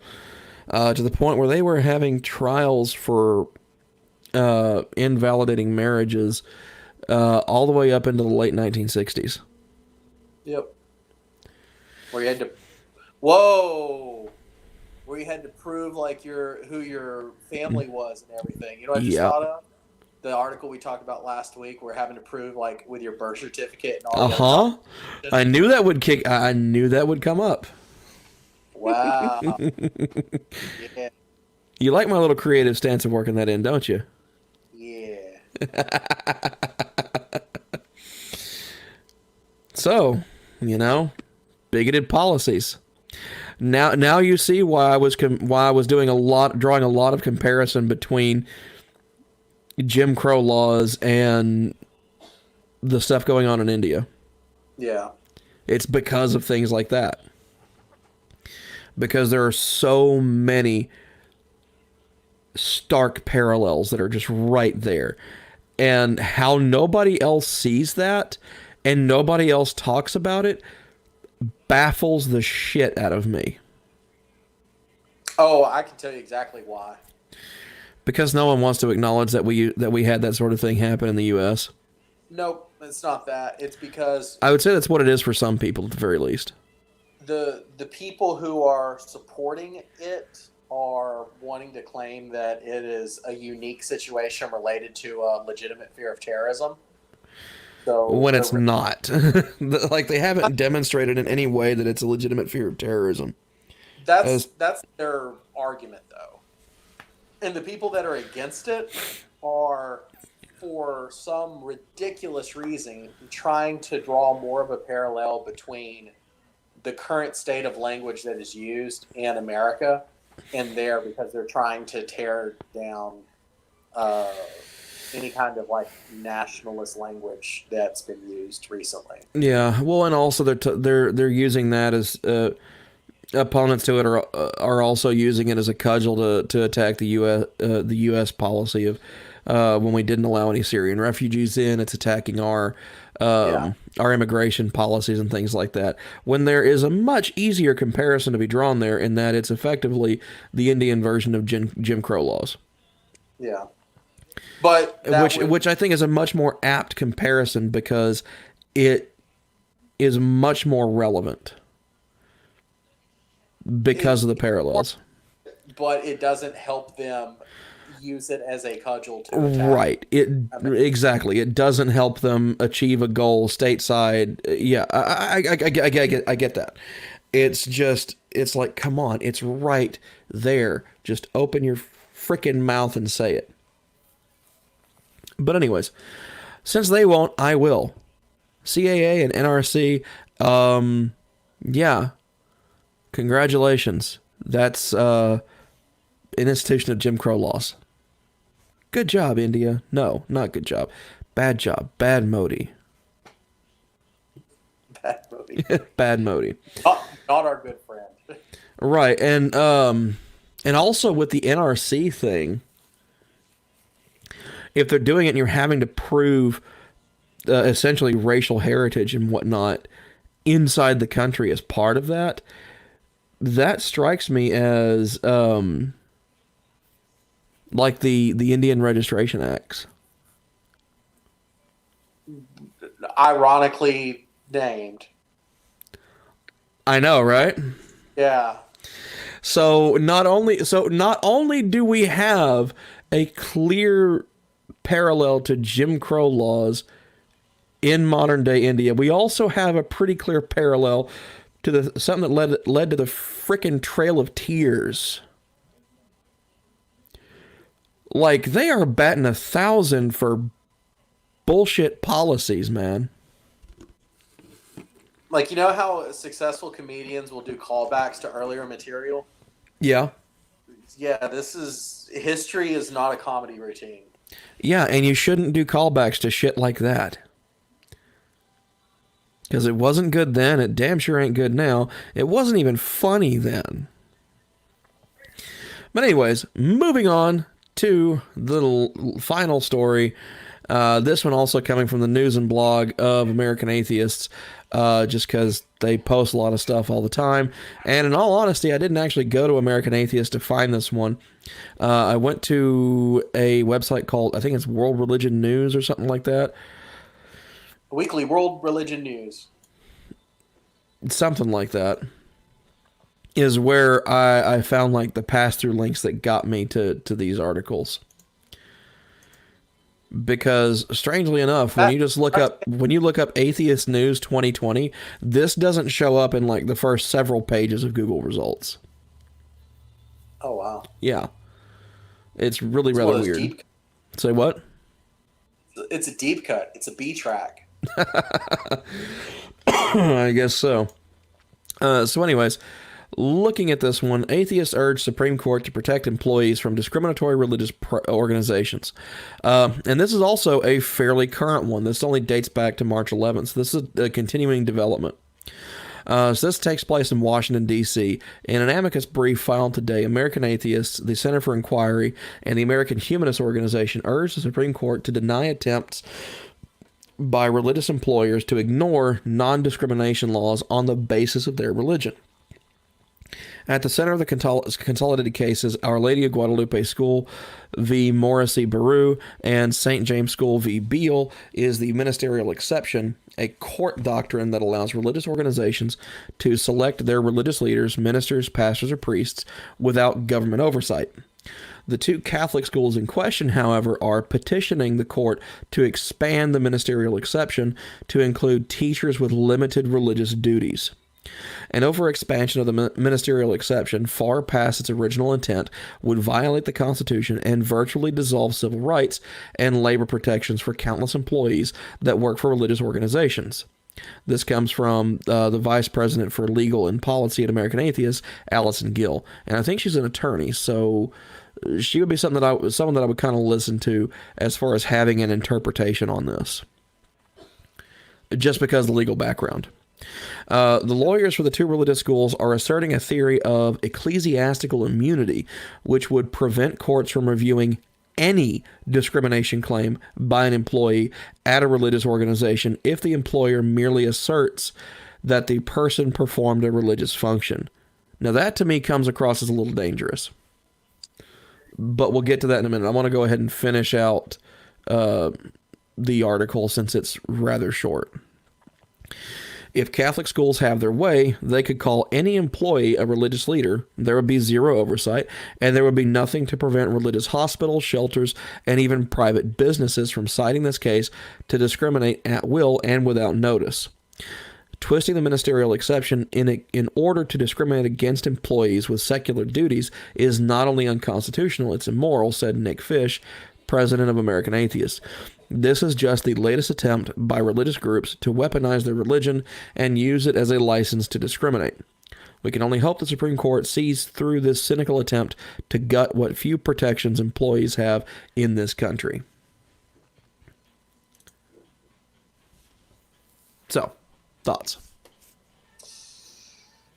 I guess at the front of it, I think that if someone wants to work with a religious organization, then they should share the religious views of that particular organization. I think that's just like a personal view, and what I think should be kind of common sense is, why would you want to work for an organization that you don't agree with? Maybe because they pay better, or they have more available open positions than another school. Okay. I mean, I can name reason after reason as to why someone might choose to work at a religious school as an atheist. And none of them have to do with religion. None of them have to do with sharing belief or having anything to do with belief. So I know atheists who have taught at religious schools. Yeah. I mean, I think that's the first part. Is I think that it would probably be best if everything was all equal on pay and benefits and everything else. It would make sense for people who want to work with an organization to believe in the mission of that organization, to share in the values of it. And if they don't, then it just doesn't make a lot of sense to me. That being said, I would have to really understand the nature of the state laws in this case, but it does sound like a pretty big overreach to try to get a blanket protection for any potential discrimination suit to happen. I don't like the idea of someone saying, well, because of this one tangential thing that has nothing or very limited to do with their role, the entire case should be thrown out without hearing the facts of the matter. And that's essentially what they're arguing for. Like the lawyers, they're asserting a theory of ecclesiastical immunity. So essentially saying that anything that is essentially tied to a religious organization, whether it be a private business, a school, or anything of that nature, should have complete and utter immunity from any discrimination claim by employees, or that would prevent courts from reviewing discrimination claims by an employee, as long as the employer asserts that the person performed some kind of religious function. So, and this is probably going to land me in some hot water, but let's just say in theory that it was a Catholic school, mm-hmm. and there was a non-Catholic teacher there, and they allowed their personal views to come up in class, and the students were like, so-and-so, they don't really stand by the ideas in Catholicism. They don't really understand what's going on here. Mm-hmm. It's a conflict, and the school's like, hey, we know you're a good teacher, but you know, there's some unrest in the student body because you don't really understand where we're coming from. We're going to have to let you go. Now, on its face, I would kind of be inclined to say, well, if that's causing a problem with the school, there's a conflict of values. It doesn't seem like that person's the best fit. But that's still on its face religious discrimination. Right, and it would be on its face religious discrimination. Like that is prima facie illegal. Oh, okay, but what I'm saying is, on its face value, I don't know that I would have much of a problem with that particular instance. Okay? I would, because it opens the doors for Catholic schools to discriminate not just against, say, atheists, but also other religions. Because a common practice in Catholic schools is that every teacher is a homeroom teacher for some group of students. Yeah. When they start the day, and this is how I see this playing out. When they start the day, they have the pledge, they have the state pledge if they do it, they have the religious pledge, and then they have what is typically an an educator or teacher-led prayer in each individual classroom. Mm-hmm. So at that point, it is now arguable under this ecclesiastical immunity nonsense that that person has performed a religious function, which means that any claim of discrimination that they make cannot be reviewed by a court. And this is any discrimination claim. So if there was a discrimination against them on any what would be considered an EEOC violation. So this is age, race, health status, all of those things. And that's where I would say my problem is if you had someone who was, in a different example, they were at a school, pick any religion or any denomination. It really doesn't matter, so we'll go with Hindu. I don't know. Okay, let's pick another one that we have more often around here. Let's just go with the Evangelical Baptist one. Sure, why not? If you had an Evangelical Baptist school and the teacher there was Evangelical Baptist, and in terms of the theology and the values, everything meshed. But then the school decided that because this person is having some chronic long-term health issues that qualify as a disability, they don't really want to go through the changes to the school, so they come up with some reason to get rid of her. Mm-hmm. And the school had a suit for discrimination, and their defense was, well, because this teacher leads a morning prayer, the discrimination suit should be thrown out. Well, no, not even that the discrimination suit should be thrown out. That it shouldn't even be allowed to proceed. So at that point, it would be a motion to quash right out of the gate. Yes. And so that's not even throwing out the case. That's not even allowing it to become one. That's, for lack of a better term, that's an abortion of that case. That's something I would have I would have a problem with that. If it was like race or ethnicity that was being discriminated against and you tried to use the religious protection thing, that would be a problem. But see, the way they're arguing for ecclesiastical immunity, that's exactly what this would do. And that's where I'm saying, like, I'd have to be more familiar with the state laws to understand whether the implications that the attorney is making are accurate. Well, but see, here's the thing, though. Here's the issue at hand, though. The state laws at this point do not matter because these are federal level. Discrimination is a Fed level thing. Yeah, but it also this is federal labor standards. So, and the ministerial exception that they're talking about is a Fed level exception.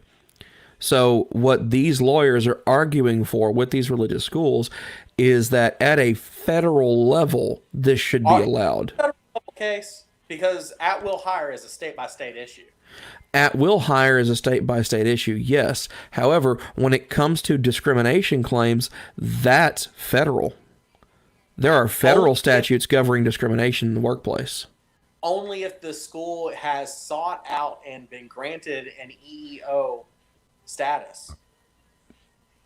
If they are not equal employment opportunity, then the federal standards do not apply to them because they're not getting that break.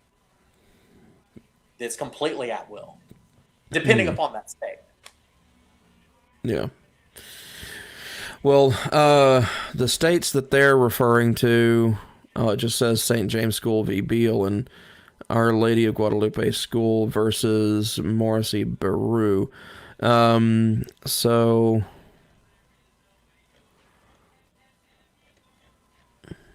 I'm wondering.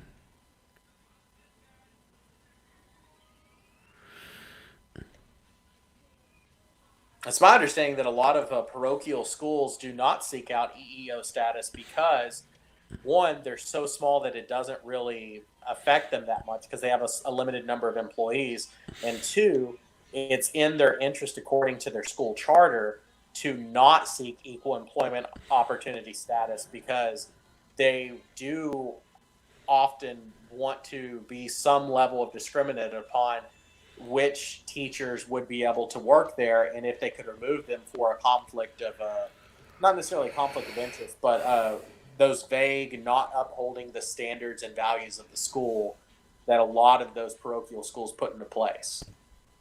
Mm-hmm.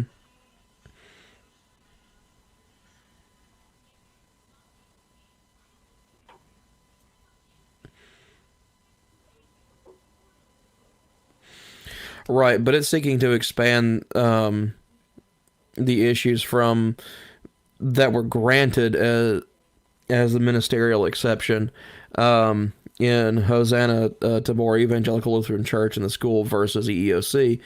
The exception ensures that the authority to select and control who will minister to the faithful, a matter strictly ecclesiastical, is the church's alone. And they quote Kedrov v. St. Nicholas Cathedral of Russian Orthodox Church. Said it would be clearly inappropriate for a country founded upon religious freedom and secular government for the government to require, for example, that the Roman Catholic Church should ordain women priests, or that an Orthodox synagogue should appoint a female rabbi. It does go to the heart of the doctrines of religious organizations. However, the way that those two lawyers are arguing it as far as ecclesiastical immunity goes is extending it to anyone who has any religious duty at all whatsoever, allowing open and flagrant discrimination.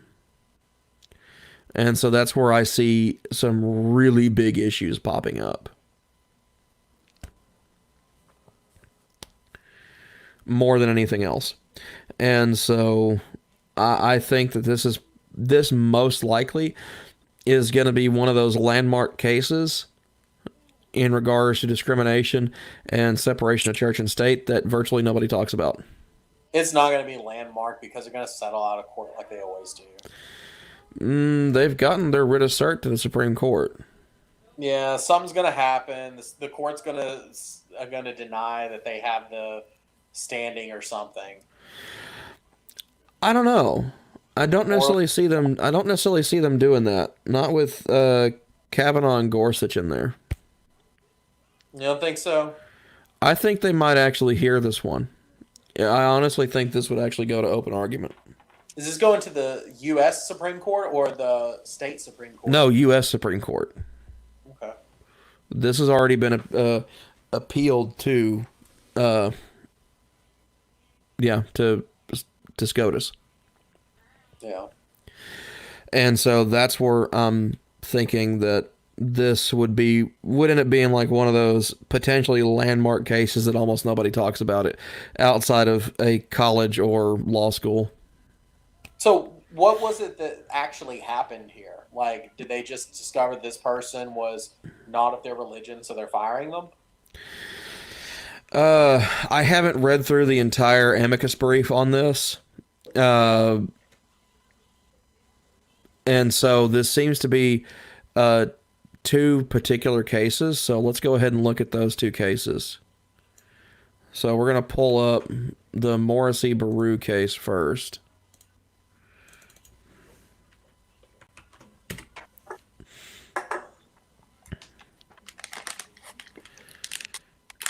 Is this the last of our stories today?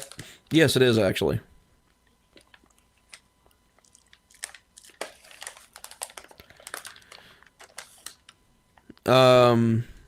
Okay, so this is from National Review. I'm not going to bring it up on screen. I'm just going to read through it real quick. So, okay, so these are just now going to the Supreme Court. Let's see.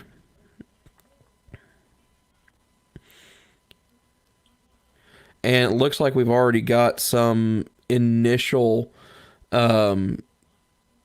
opinions being offered from Sam Alito and Elena Kagan.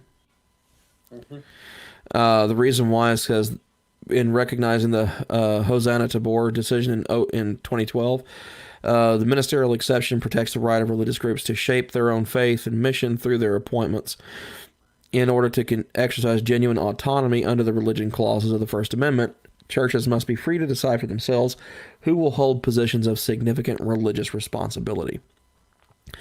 This means that a religious organization cannot be subject to legal penalties for hiring or firing such employees, even if hiring or firing is alleged to be discriminatory or otherwise improper in the eyes of civil authorities.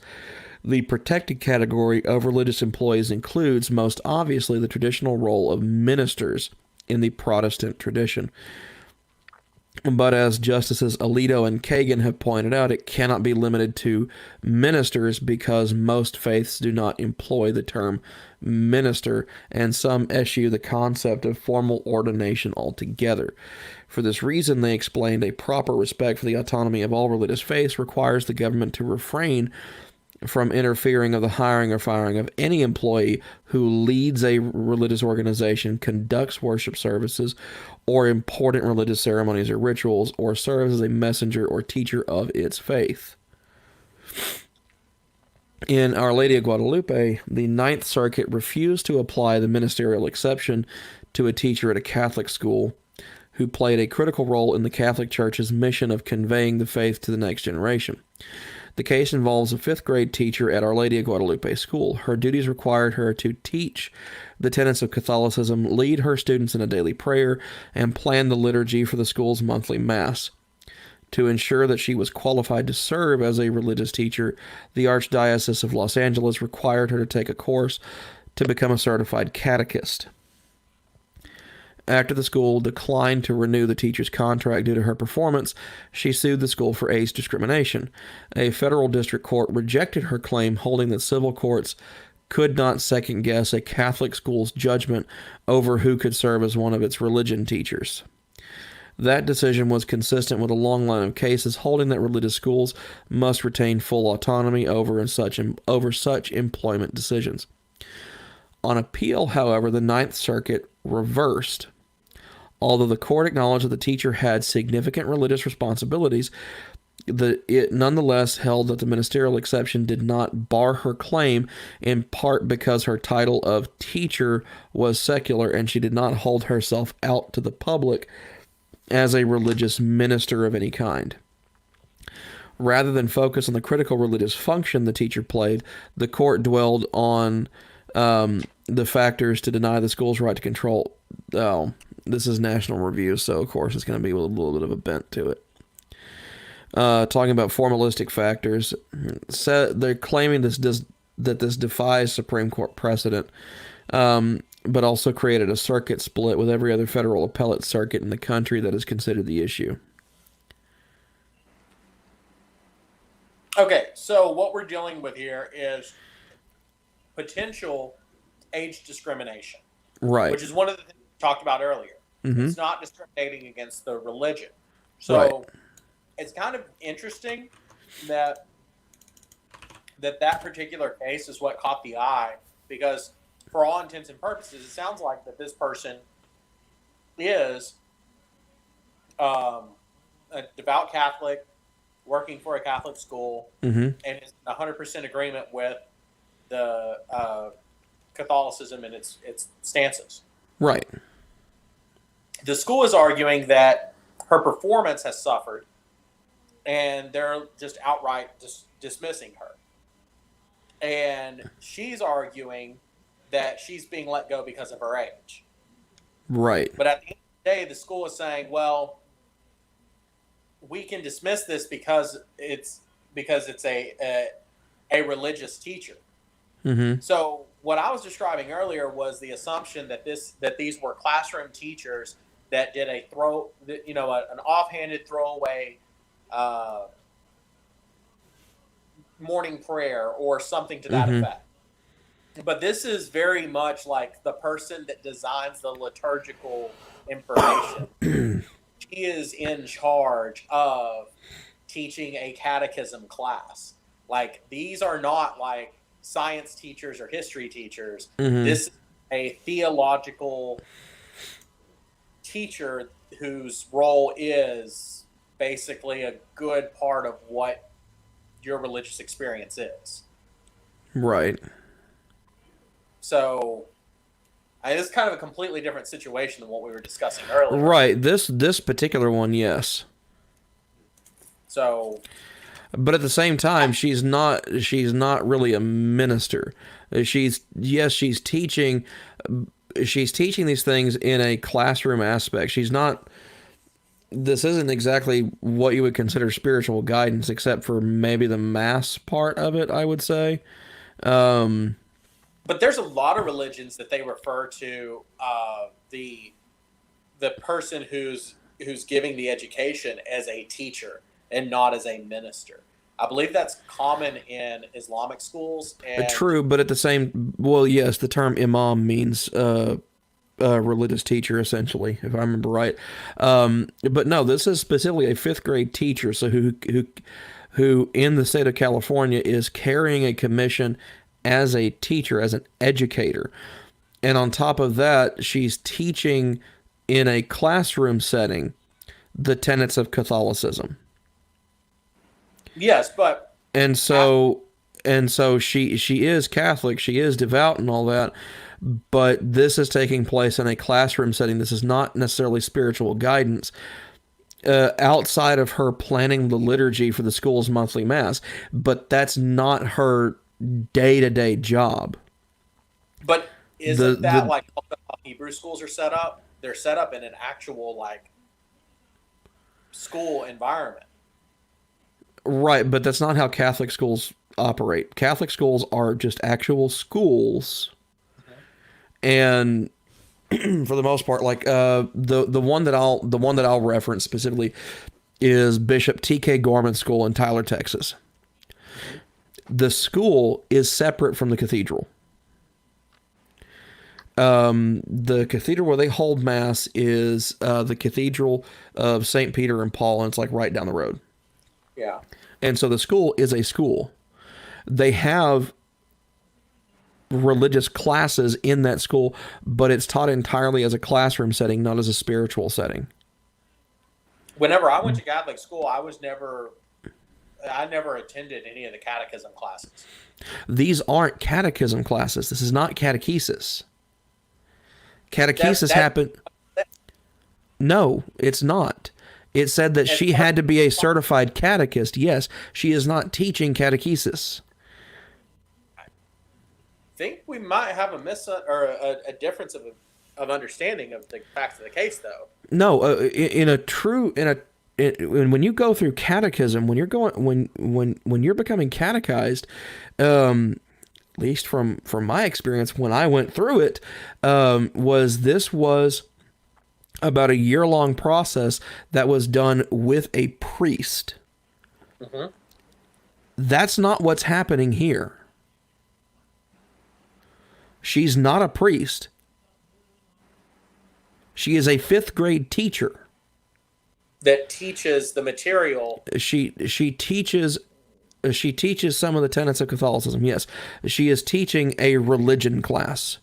She's not teaching them how to be Catholic. She's teaching them what Catholicism is. There's a clear demarcation here.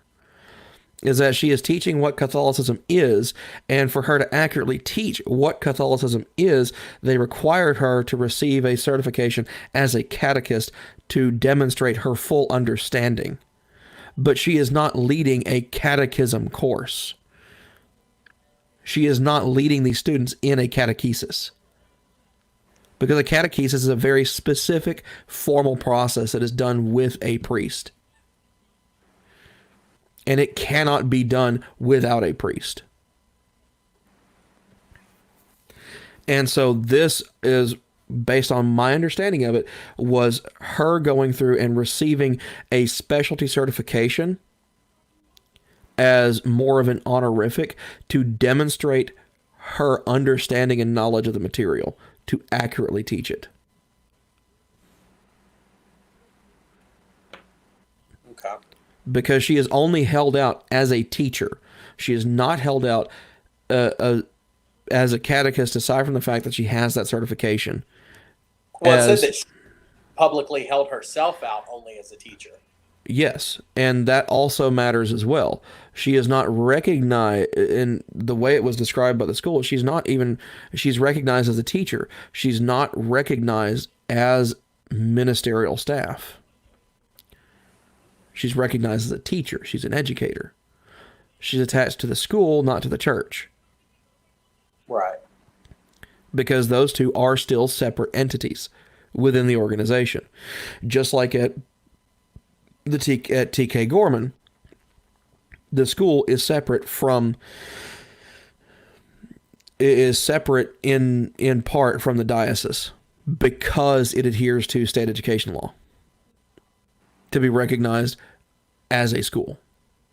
Well, what was the other case? Did it also bring up St. James School versus Beale, and I'm pulling that up now. Okay,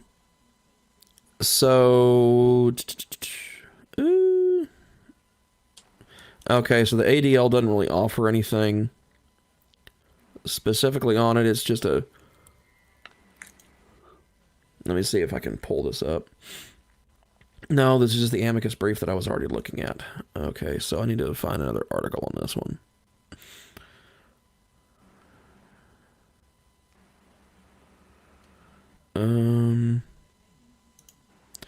Actually, I think that National Review article might have got it wrong.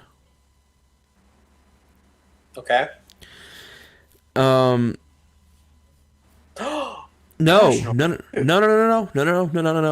It just so happens that a lot of these things kind of coincide in a very weird way.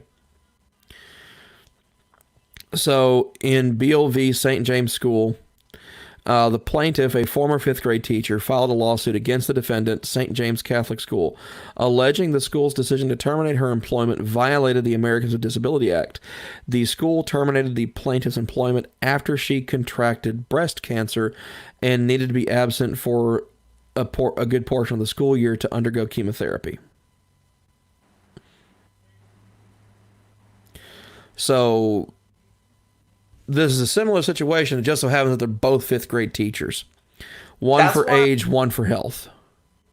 That's why I'm saying, like, what is the age that they usually do catechism at? Like 17. Really? I thought it was like around 11 or 12 or 13. No, that's confirmation. Confirmation. Okay. Yeah. To all of the Catholics watching this, I apologize for getting my facts mixed up. It's okay, man. But yeah. Okay, so confirmation. That's a religious thing, right? Yes, but that is only done in the cathedral. That is not done at the school. Then confirmation is a specific religious ceremony. But you have to study for it, right? You have to study for like a reading, I think, and that's it. But that's not done as part of classroom material, to my knowledge. But I think that's what they're doing here. Because whatever it is, it's a course that they're considering to be religious action that happens around the time that you're in your fifth grade. It's a consistent thing. Well, it didn't say anything about what that teacher taught. The other teacher taught just that she's a fifth grade teacher at a Catholic school. Yeah. So without having more information on her specifically, and I'm not currently able to find it. Either way, getting fired for having breast cancer, that school's a dirtbag. Yeah. Yeah. Let's see. Golly, that's terrible. Yeah. Yeah, and it's Ninth Circuit that overturned it again. Citing to the ministerial exception, the school subsequently moved for, and the trial court granted summary judgment against the plaintiff's ADA claim. On appeal, the Ninth Circuit reversed, finding that the ministerial exception did not bar the plaintiff's claims because the plaintiff was not a minister. In so holding, the court focused on 4 factors. 1, whether the employer held the employee out as a minister. 2, whether the employee's title reflected ministerial substance and training. 3, whether the employee held herself out to be a minister. And 4, whether the employee's job duties included important religious functions. The court concluded that neither the school nor teacher held the plaintiff out as a minister, that the plaintiff's job title, fifth grade teacher, did not reflect ministerial substance and training. Although a practicing Catholic, the plaintiff's lack of formal religious education, a one-day teaching conference, was important evidence that she was not a minister. Other facts appeared to support the fourth factor that the plaintiff's job duties included important religious functions. Plaintiff taught religious education to her student 4 times a week, 30 minutes a day. She joined her students in twice daily prayers and accompanied them to Mass each month. The faculty handbook indicated that teachers should provide quality Catholic education to students, educating them in academic areas and in Catholic faith and values. The plaintiff's job performance was evaluated by both secular and religious criteria. Nevertheless, the court doubted whether these activities constituted important religious functions. Moreover, facts supporting only one of the 4 factors were insufficient to transform the plaintiff into a minister for the purposes of the exception. In finding for the plaintiff, the Ninth Circuit Court of Appeals concluded that the ministerial exception does not provide carte blanche to disregard anti-discrimination laws when it comes to other employees who do not serve a leadership role in the faith, preach their employer's beliefs, teach their faith, or carry out their mission. This is the thing that frustrates me is whenever a religious institution like the church behaves like every other corporate law entity. Mm-hmm. Like, if you're legitimately defending your beliefs and you feel that the government is oppressing your ability to freely exercise your religion, then you should have the scruples and the ethics to only file those claims or to behave in a correct manner. But if you're using these protections as a way of dodging responsibility or to act in a negative way, then you're not really being a good representative of your faith. And it's going to hurt anyone in the future that does need to use that protection in order to continue to exercise their faith uninterrupted. Like in at least this last case, I mean, I'm not saying anything. I don't know if the person in the first case. All I know is I've seen clapback come from the Catholic community against both of these schools for doing this to these teachers. Okay, good. So that's someone that would know. Because I don't know exactly what was going on in the first case, and I could see the argument of. I could see the argument in the first one, in the Morrissey Baru case. I can see where an argument can be made. I would disagree that she is expressly. I would disagree that she is serving an important religious function, so to speak, because she is serving the role of an educator in educating these students as to what Catholicism is. Not. You and I agree, but you also have more perspective as to how it would go for that kind of class. Because I attended a Catholic school for a very limited period. But in the second one, I'm not seeing any kind of moral argument to justify the church's the school's position in that. No, I agree with you on that one. And doesn't seem to be any justification for the school's actions in either of these instances. And so this seems as though they are indeed violating discrimination laws. And I think they are attempting to shoehorn in this ecclesiastical immunity through this ministerial exception and create a new legal precedent that allows them to essentially do whatever the hell they want. And I would agree with the ecclesiastical immunity. I would agree with what their argument is, but I don't think that argument holds water for the actions they're taking. And I hate that they're using that argument in this situation because it invalidates and undermines any other religious group that would legitimately need to make that argument going forward. I agree. And when you look at the cases that are used in support of and discuss this ministerial exception, it has always been in regards to employment or job title recognition as like a priest of the church, as someone who is leading religious services and things like that, like the Hosanna Tabor situation, or the issue of the Russian Orthodox Church. You know, their religious doctrine bars women from becoming priests. Yeah. And so that's one of the reasons why they were able to win that one, because this was, at least according to them, specifically tied to their faith or their religious doctrine. One of the same way with synagogues. Being a huge issue is in evangelical Christian groups, especially in the South, you have a lot of Pentecostals, Baptists, Church of God in Christ, Assembly of God, yeah. Yeah, where the quote-unquote elders or deacons play a immensely critical role. True, but those are virtually always volunteer positions, and they're not actually employed by the organization. I think with Church of God in Christ, they are... Maybe with Church of Christ and maybe with Seventh-day Adventists. But with the vast majority of the other ones that you talked about, those are all explicitly volunteer positions or like electorate positions within the organization as effectively a nonprofit.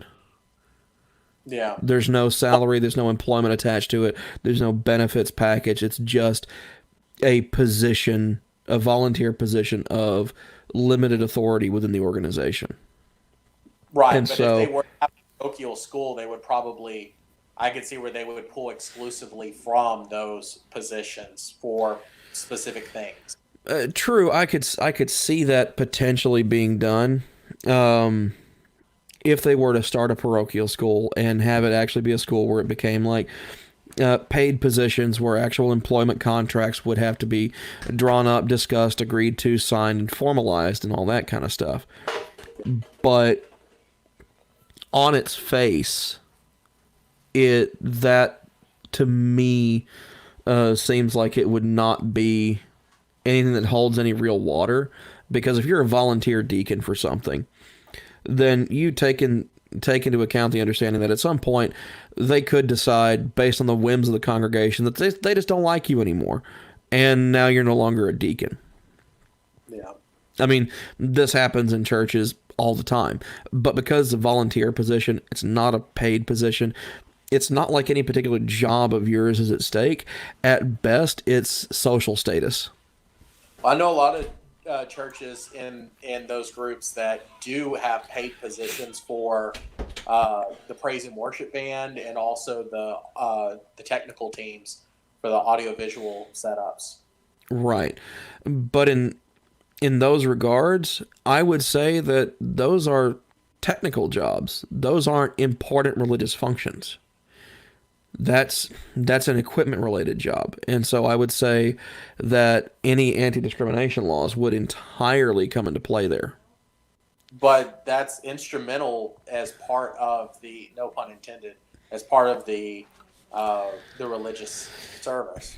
Except for the religious service could still continue on without that. That PA system could go down. They would still hold the religious service.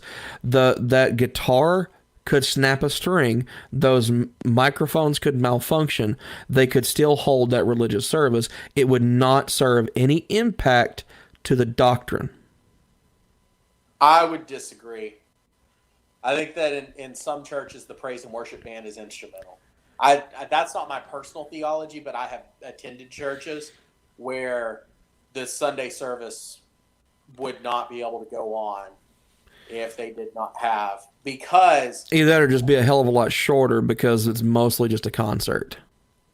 Well, no, there's especially with your more what's the word I'm looking for? Your more, I don't want to say phenomenal preachers, but your emotional preachers. the backup band serves a key feature in the delivery of the service. Like, can I hear an amen? And then like the drum pop. And they said, no, that's not an important religious function. There's nothing in the doctrine that says that that person has to be sitting there behind that trap set, ready to, at a moment's notice, give a ba-dum-tch, do a riff when a key phrase pops up. I'm sorry, no, that's not doctrine in any shape, way, or form. That's not. Who said it was doctrine that these people were involved in? They said it was a key part of the religious ceremony. It says that the employee is a minister of the faith. A person sitting there ready to hit a drum when someone says, "Can I get an amen?" is not a minister of the faith at that point. It's saying that it should apply where the totality of circumstances, considering all facts bearing on the ministerial nature of an employee's job, clearly demonstrates that the employee is a minister of the faith. And then they expanded that, saying it's not just people whose titles are minister. Specifically minister, but it still has to fit the function of a minister of the faith. Which is? Doing a drum riff when someone that's not ministering faith, that's hitting a fucking drum. I'm not saying this is that does not lessen. That does not do any. The absence of the drum hit doesn't do anything to diminish that priest screaming at the top of his lungs, "Can I get an amen?" The presence of that drum is not required for that preacher to be able to say that. I am not going to limit how the Spirit moves within a congregation. And if you want to do that, that's on you. No, I'm saying that I am looking at this through a narrow interpretation of what ministerial exception is, and it should be a narrow interpretation. Otherwise, it opens up to that ecclesiastical immunity nonsense, which would effectively bar any discrimination claim for even just offhand association with it, because it would allow the barring of a court from reviewing any discrimination claim by an employee at a religious organization if the employer merely asserts that the person performed a religious function. Playing a hymn or beating on a drum, that's not an explicitly necessary religious function. You could still have that hymn without the instrumentation. You could have that hymn without an audio engineer in the back running your PA system. Okay, the audio engineer running the PA system. I'm talking mainly about the technical jobs. There are the mics, the speakers, all that shit. No, that is not necessary. That is not performing a religious function. There are denominations that are not defined so much by the difference in their theology as much as they are by the cultural expression of their theology. And otherwise, they would not be a different denomination. Okay. I think the best example to the exact opposite of what I'm describing would be Church of Christ has zero music. Yes. It's all a cappella. Right. Whereas what I was describing would be more along the lines of in all honesty, a cowboy church. Well, I would say a charismatic Baptist or a Church of God in Christ church, where they do lean heavily upon the collective body in terms of expressing the religious intonation of the message through music, through expression, through dance. It is a requirement to have a fully operating body of church on that Sunday morning, or Sunday afternoon, depending upon how it goes. But having having somebody running a soundboard, Maybe not so much the soundboard. I get that. the soundboard, the technical aspects, running the mic cords, They're like all that stuff. drop or something. Say what? Unless they're like making the bass drop, like hallelujah, hallelujah, hallelujah. Boom. Even then, that is incidental. That's not a religious function. And that's what I'm saying is like if your express purpose for having a drummer on stage is just to do a little riff when a preacher screams, "Can I get an amen?" That's not a religious function. That's a sound effect.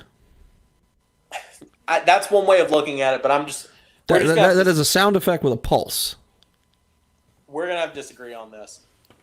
I mean some church, yeah, the backup band, the people playing the instruments, the choir, the interaction. The choir I could understand. The choir specifically, those that are singing, doing all that, yeah, okay. They're delivering the hymn. That's a religious function. But I have yet to be in a single church where that's a paid position and not just volunteer from the laity. The choir leader is a paid position. Yeah. And that I could see. That one I could see. The choir members are however, firing your choir director because they have a health issue or because he or she is 65 or 68 or is black or gay or anything like that, that right there should still be considered discrimination and should still be reviewed by a court. Because despite them serving a religious function, nothing in that faith describes the necessity for dismissing a person from a position because of an immutable physical characteristic. I really don't. I can understand with the barring of employment. Yeah. Such as admitting a woman to the appointment of a priest in Russian Orthodoxy. Okay, I disagree with it. I think it's a bullshit misogynistic practice, but it's their religion. They're going to do whatever the hell they want. Okay, fine, whatever. But to admit someone into employment as, say, a choir director, and then to have someone come along, say the leader of the church gets replaced or something. He dies, someone else takes over, and they're a racist asshole. And they say, I don't like this person because insert any other skin tone other from that new organizational leader's personal preferred skin tone or whatever here. That should not be allowed to fall under ministerial exception at all. For the religions that I'm familiar with, I would agree with you because I'm not familiar with any racially determinate theology within any of the denominations. None that I'm aware of. None that I am aware of are racially determinate. I don't know of a legitimate Bible verse unless you're saying that someone is a Philistine or a Canaanite and they have to leave. That's about it. Mm-hmm. Beyond that, I don't know of any kind of racial thing that someone should be able to point to. I do know that there are religions that do have that. And I am not going to try to make sense of their theology. No, and nor would I ask you to. I'm just saying that I see such a broad interpretation as attempting to be ascribed to it here in these cases is dangerous because it would allow for flagrant discrimination. it would just like they say, would violate the Constitution and virtually dissolve civil rights and labor protections for a lot of employees. Now, what I will say, and I don't know if this is an actual situation I've heard of before, or if this is just a theory, but this really sounds like something that I think I've encountered. Okay. I've heard of the church. A choir director they had discovered was gambling. Okay. Wanted to remove that person. Okay, as far as I'm concerned, that's fine because specific doctrine would, yeah, at that point they violated the tenets of the religion and they're going to be dismissed from the position of power because the church doesn't want to be seen as endorsing something that goes counter to the beliefs. That's not what this is talking about. This is talking about specifically civil rights level labor protections. So what if that choir director was gay? And that's against the tenet of that denomination. Considering that would be something that I would say would probably end up before the Supreme Court.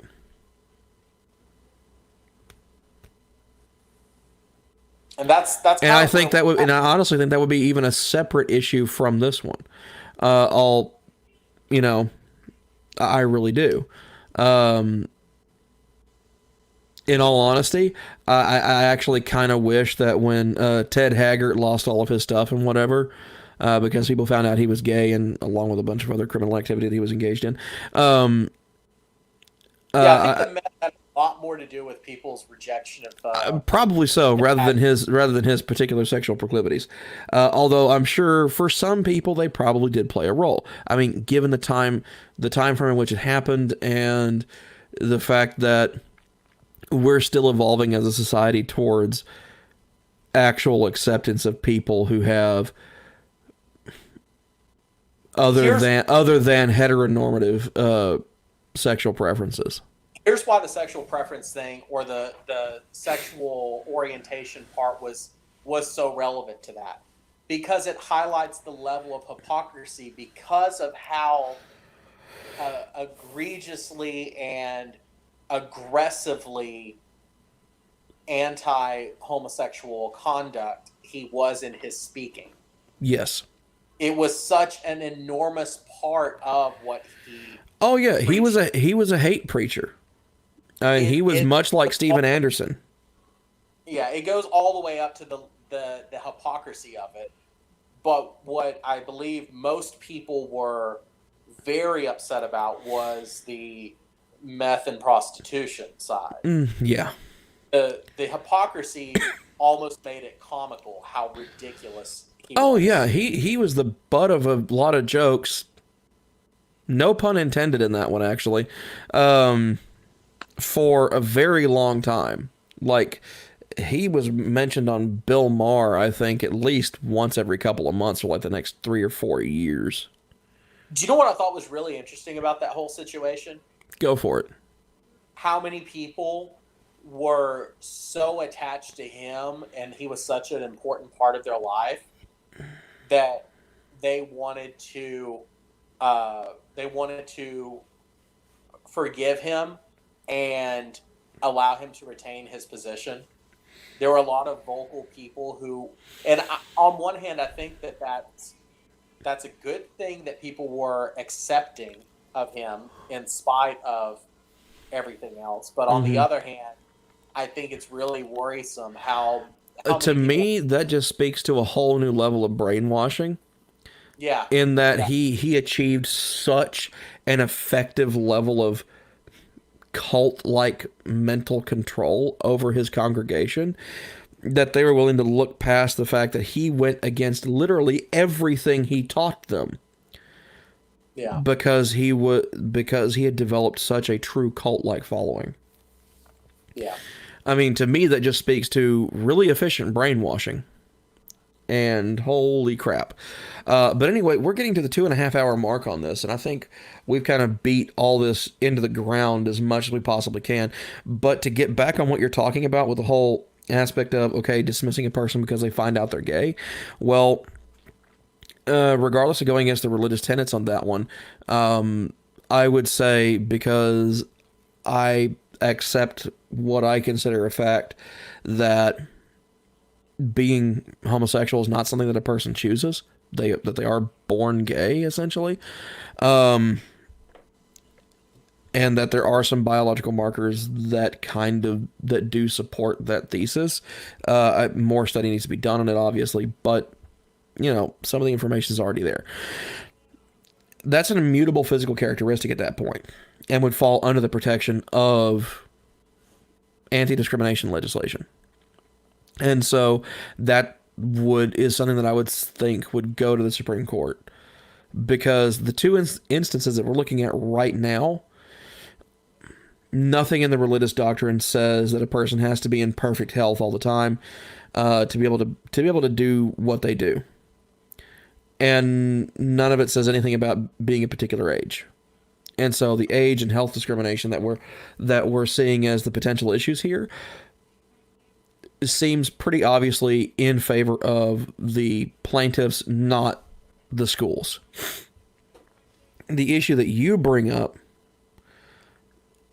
would be something that I think would, even after this is decided, unless they are really broad in how they determine the majority or minority position when those opinions are released from SCOTUS,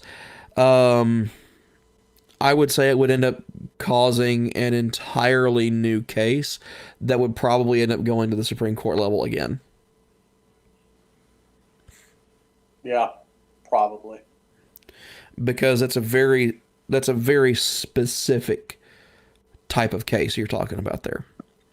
Yeah. But anyway, so any words of wisdom, anything you want to leave people with before we close out the show for the day? How many people do you think that are in your subscribers list that are conflicted on the whole coronavirus thing?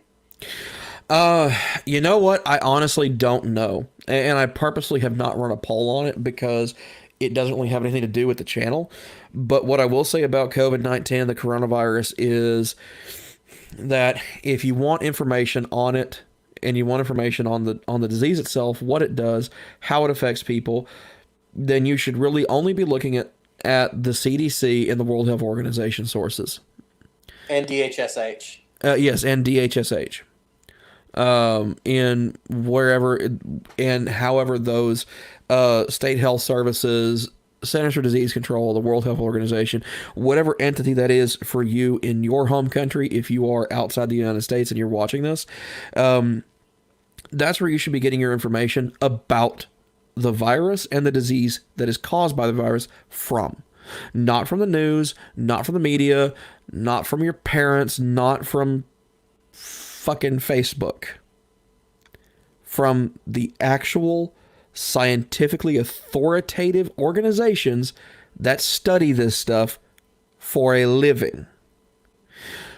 Now, if you want information on quarantines and things like that, and you're in the United States, okay, then you kind of are forced to look at your local media and things of that nature. Yeah, unfortunately, we're getting to the level where if we're talking about quarantines and government action and reaction, make sure that you're getting information from the official. Yes. And like, if you're on Facebook and you're getting information, make sure it's from your city's health services page or the official government website. Exactly. That's what I would say do is Google your town name. If you live in Houston, Google City of Houston website. They have a website. If you're in Lufkin, Google City of Lufkin. There's a website. They will have information on there talking about these things. And if there's not information on there yet, either wait a little while and it'll show up, or it just means there's currently no relevant information about it impacting your particular community right now. And unfortunately, a lot of the quote unquote MSM mainstream media right now, they're covering highly emotional stories related to large areas. Yes. So when they're talking about government shutdowns and lockdowns and enforcing it where deputies could arrest you if you leave, they're talking about massive metropolitan areas. And apparently this one idiot in Tennessee who tested positive and decided to go home, and now they have to guard him to make sure he doesn't leave. We're not talking about widespread, nationwide, National Yeah, Guard. this is one inconvenient nut job. Yeah. So, Or if we're going to talk about legal aspects in the state of Texas, we would call that with criminal negligence, or yeah, probably with criminal negligence, aka aggravated dumbass. So don't be that guy. Don't be an idiot.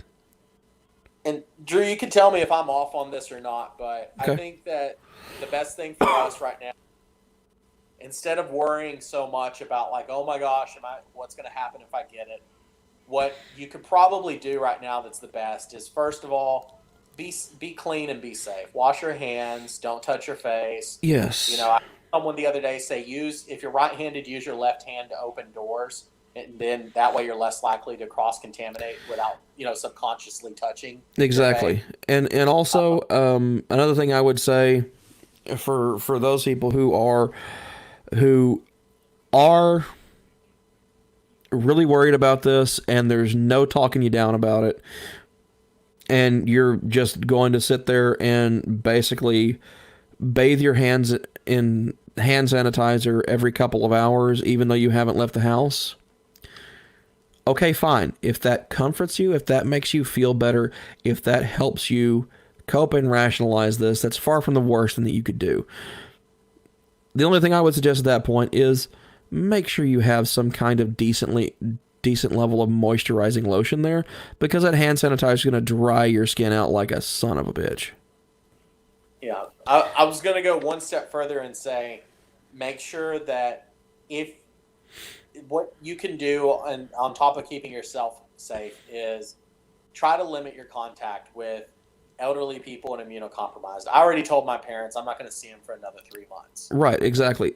Practice social distancing. Social distancing is an effective practice for this. The COVID-19, based on all available information, is transmitted through what is referred to as droplet transfer. This is through things like coughing, sneezing, or encountering contaminated surfaces that are contaminated with the spittle or mucus from someone who has coughed or sneezed on it. If you're going somewhere, if you're going to use a countertop and you're not sure who's been around it, grab a Lysol wipe, grab a Lysol spray, spray it down, wipe it down real quick. That'll take care of the issue, if there was one to begin with. If you're around other people, take an additional step back. Most people's personal bubble is about 3 feet. Take another couple steps back, make your personal bubble for at least the next few months about 6 to 8 feet. That's far enough away that if someone coughs or sneezes that you're not likely to get hit with anything, with any spray for those D-bags that don't know how to cover their face when they cough or sneeze. And that should keep you relatively safe. Aside from that, just practice good hand washing protocols. Everyone should know how to wash their hands. If they don't, just go on YouTube and just search for healthcare provider hand washing. That'll give you a very effective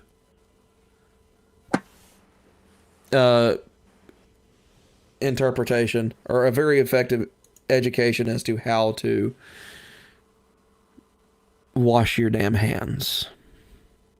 That's really what it boils down to, is don't touch other people, don't touch your face after you cough or sneeze, and wash your damn hands.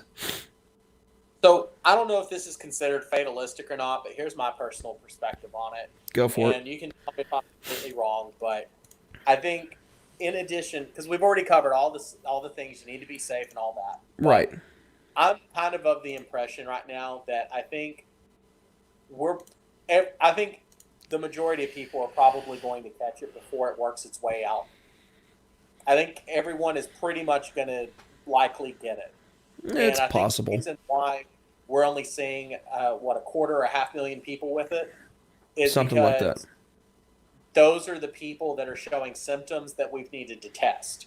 Right. So I think way more people have had it and probably had less symptoms. And Right, and keep in mind that of the 250,000 or so that have been described as like even in China, they've had like what was it like 1,300 people that died from the virus or that died from the disease, but like over 50,000 of them recovered without incident. and we're just not seeing that in America yet.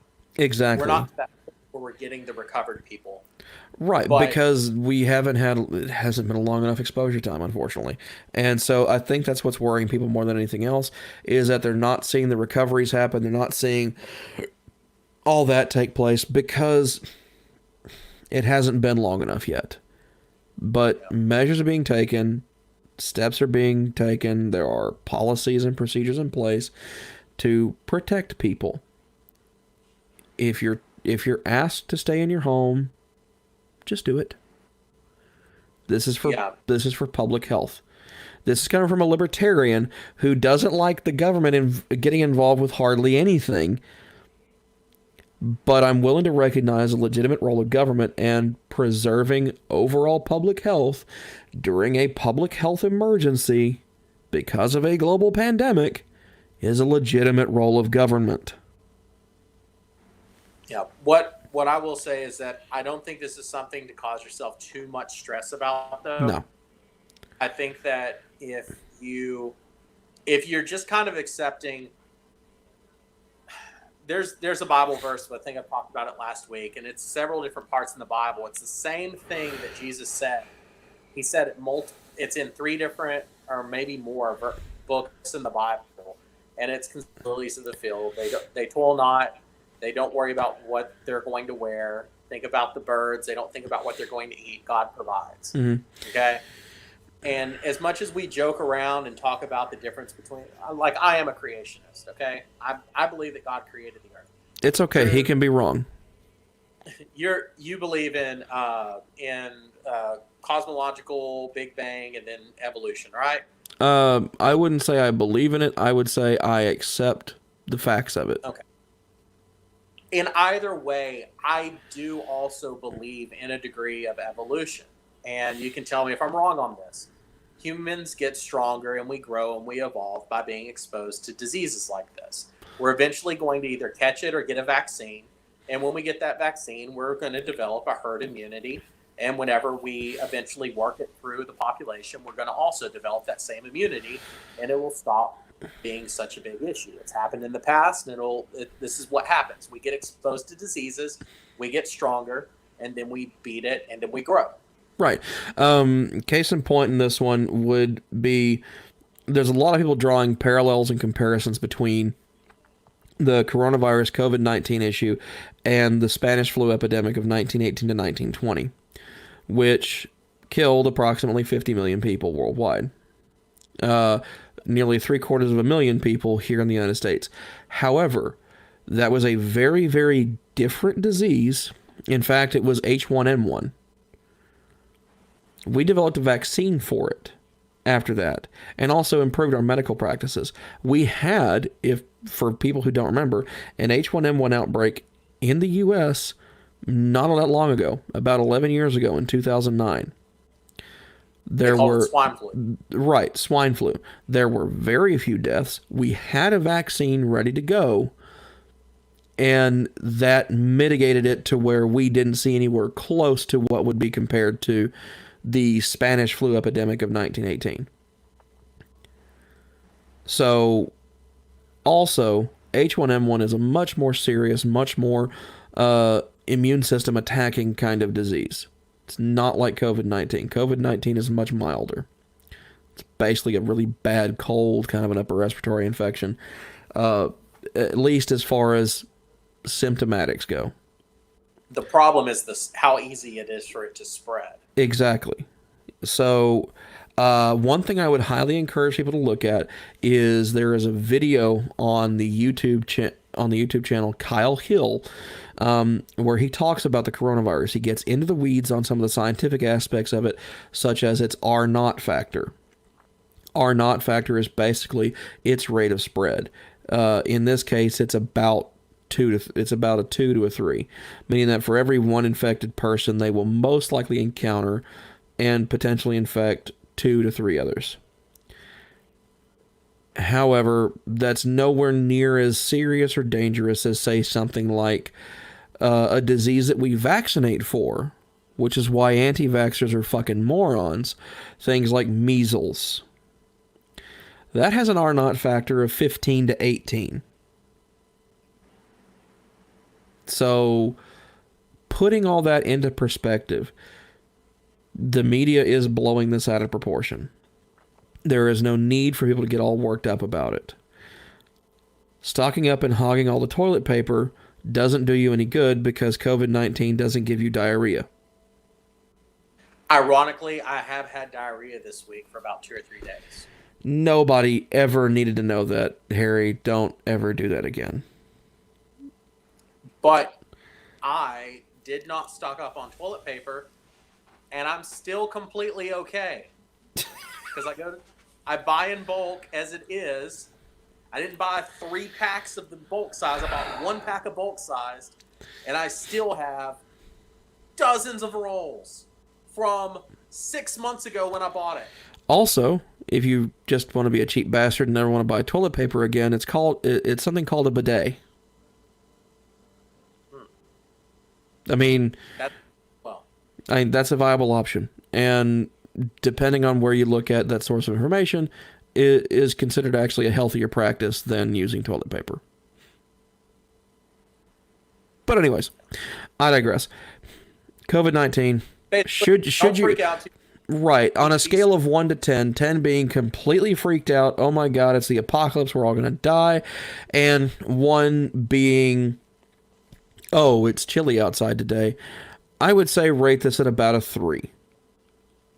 It's a serious enough event that it has warranted government intervention to protect the public health at large. You should listen to them, you should do what that you should do as instructed, and you should, for the love of whatever you consider holy, unholy, scientific, wash your goddamn hands. I don't like Period. the wording there, but I will say... He agrees with the sentiment, if not the wording, and so that's all that matters, is wash your damn hands. As the Bible says, under running water. Clean yourself under running water. You know Jesus said you didn't have to do that, right? Yeah, but it's still smart. Yeah, but Jesus wasn't very in that regard. Well, Jesus did say, "Don't worry so much. You're gonna get your food. You're gonna do that. You're gonna be okay." Exactly. Don't freak out. And if you feel need to stock up on some stuff, okay, go to Walmart. Go somewhere. Get you some rice. Get you some cans of kidney beans, and you'll be okay. And if you really don't want the government telling you what to do, and you're really upset that they're infringing on your liberties, look at Daniel. Okay, no one's telling you not to pray. No one's telling you that if you like Shadrach, Meshach, and Abednego. No one's even telling you can't go outside. Just don't go where other people are. Or change your religion, that you're going to be burned alive in a cave. No one's telling you that. They're just saying, don't hang out with people that you know are chronically ill, and try to stay at home instead of going out to bars. Exactly. They're enforcing anti-bar culture. Yeah. So here's what I'll tell all of you. Every one of you out there. All of you have at least one introverted friend. At least one. Just ask them what they do on a daily basis, and then do that. And chances are, you'll be fine. Yeah. Tell you what, I'll be your introverted friend for the day. I'll be your introverted friend. Here's what I do. After I get off work, I come home. I work out. I do some chores around the house. And then I enjoy my day by myself. That's it. That's all you gotta do. And oh yeah, follow hand washing procedures. If you go to the bathroom, wash your damn hands. If you're gonna cook food, wash your damn hands. If you go outside, smoke a cigarette, touch your car, work out on gym equipment that's sitting outside, when you go back inside, wash your damn hands. That's it. Sneeze into your elbow. Sneeze into your elbow. Or if you just can't get your elbow up fast enough and you have to sneeze into your hand, Okay, fine. Do that. And then guess what? Wash your damn hands. Don't be like Triple H out there and like. I thought that was Stone Cold Steve Austin that did that, and that was beer. Whatever it is, like would blow water out their face. Yeah, and in fact, I am editing the Atheist Reformation public service announcement of the week. And for all you religious people out there, now's a good time to Netflix and pray. Oh my gosh, that was dumb. And so, as always, please follow the Atheist Reformation on Facebook.com/The Atheist Reformation. Please like, comment, and subscribe. If you want to be on the show in discussions with a theist or have an idea for a show, want to send an article in, you can send it into the atheistreformation@gmail.com. And the public service announcement of the week, instead of being boredom breeds brilliance, which is still a good one, and you should still listen to that one, it's now, because of all the hysteria, wash your damn hands. That's it. Real simple. Wash your damn hands. I don't know why we're having to suddenly educate people on this now, but if you grew up in really any household, especially in the United States, one thing that your parents probably taught you, or whoever your parental authority figure was, probably taught you, was simply to wash your damn hands. Do that. Listen to them. It's a good idea. Anyways, thank you all for tuning in. This is Drew with the Atheist Reformation, joined again by Harry for the Sunday service. Hope you all enjoy the show, and we will see you all next week. Coronavirus be damned. Have fun, everybody.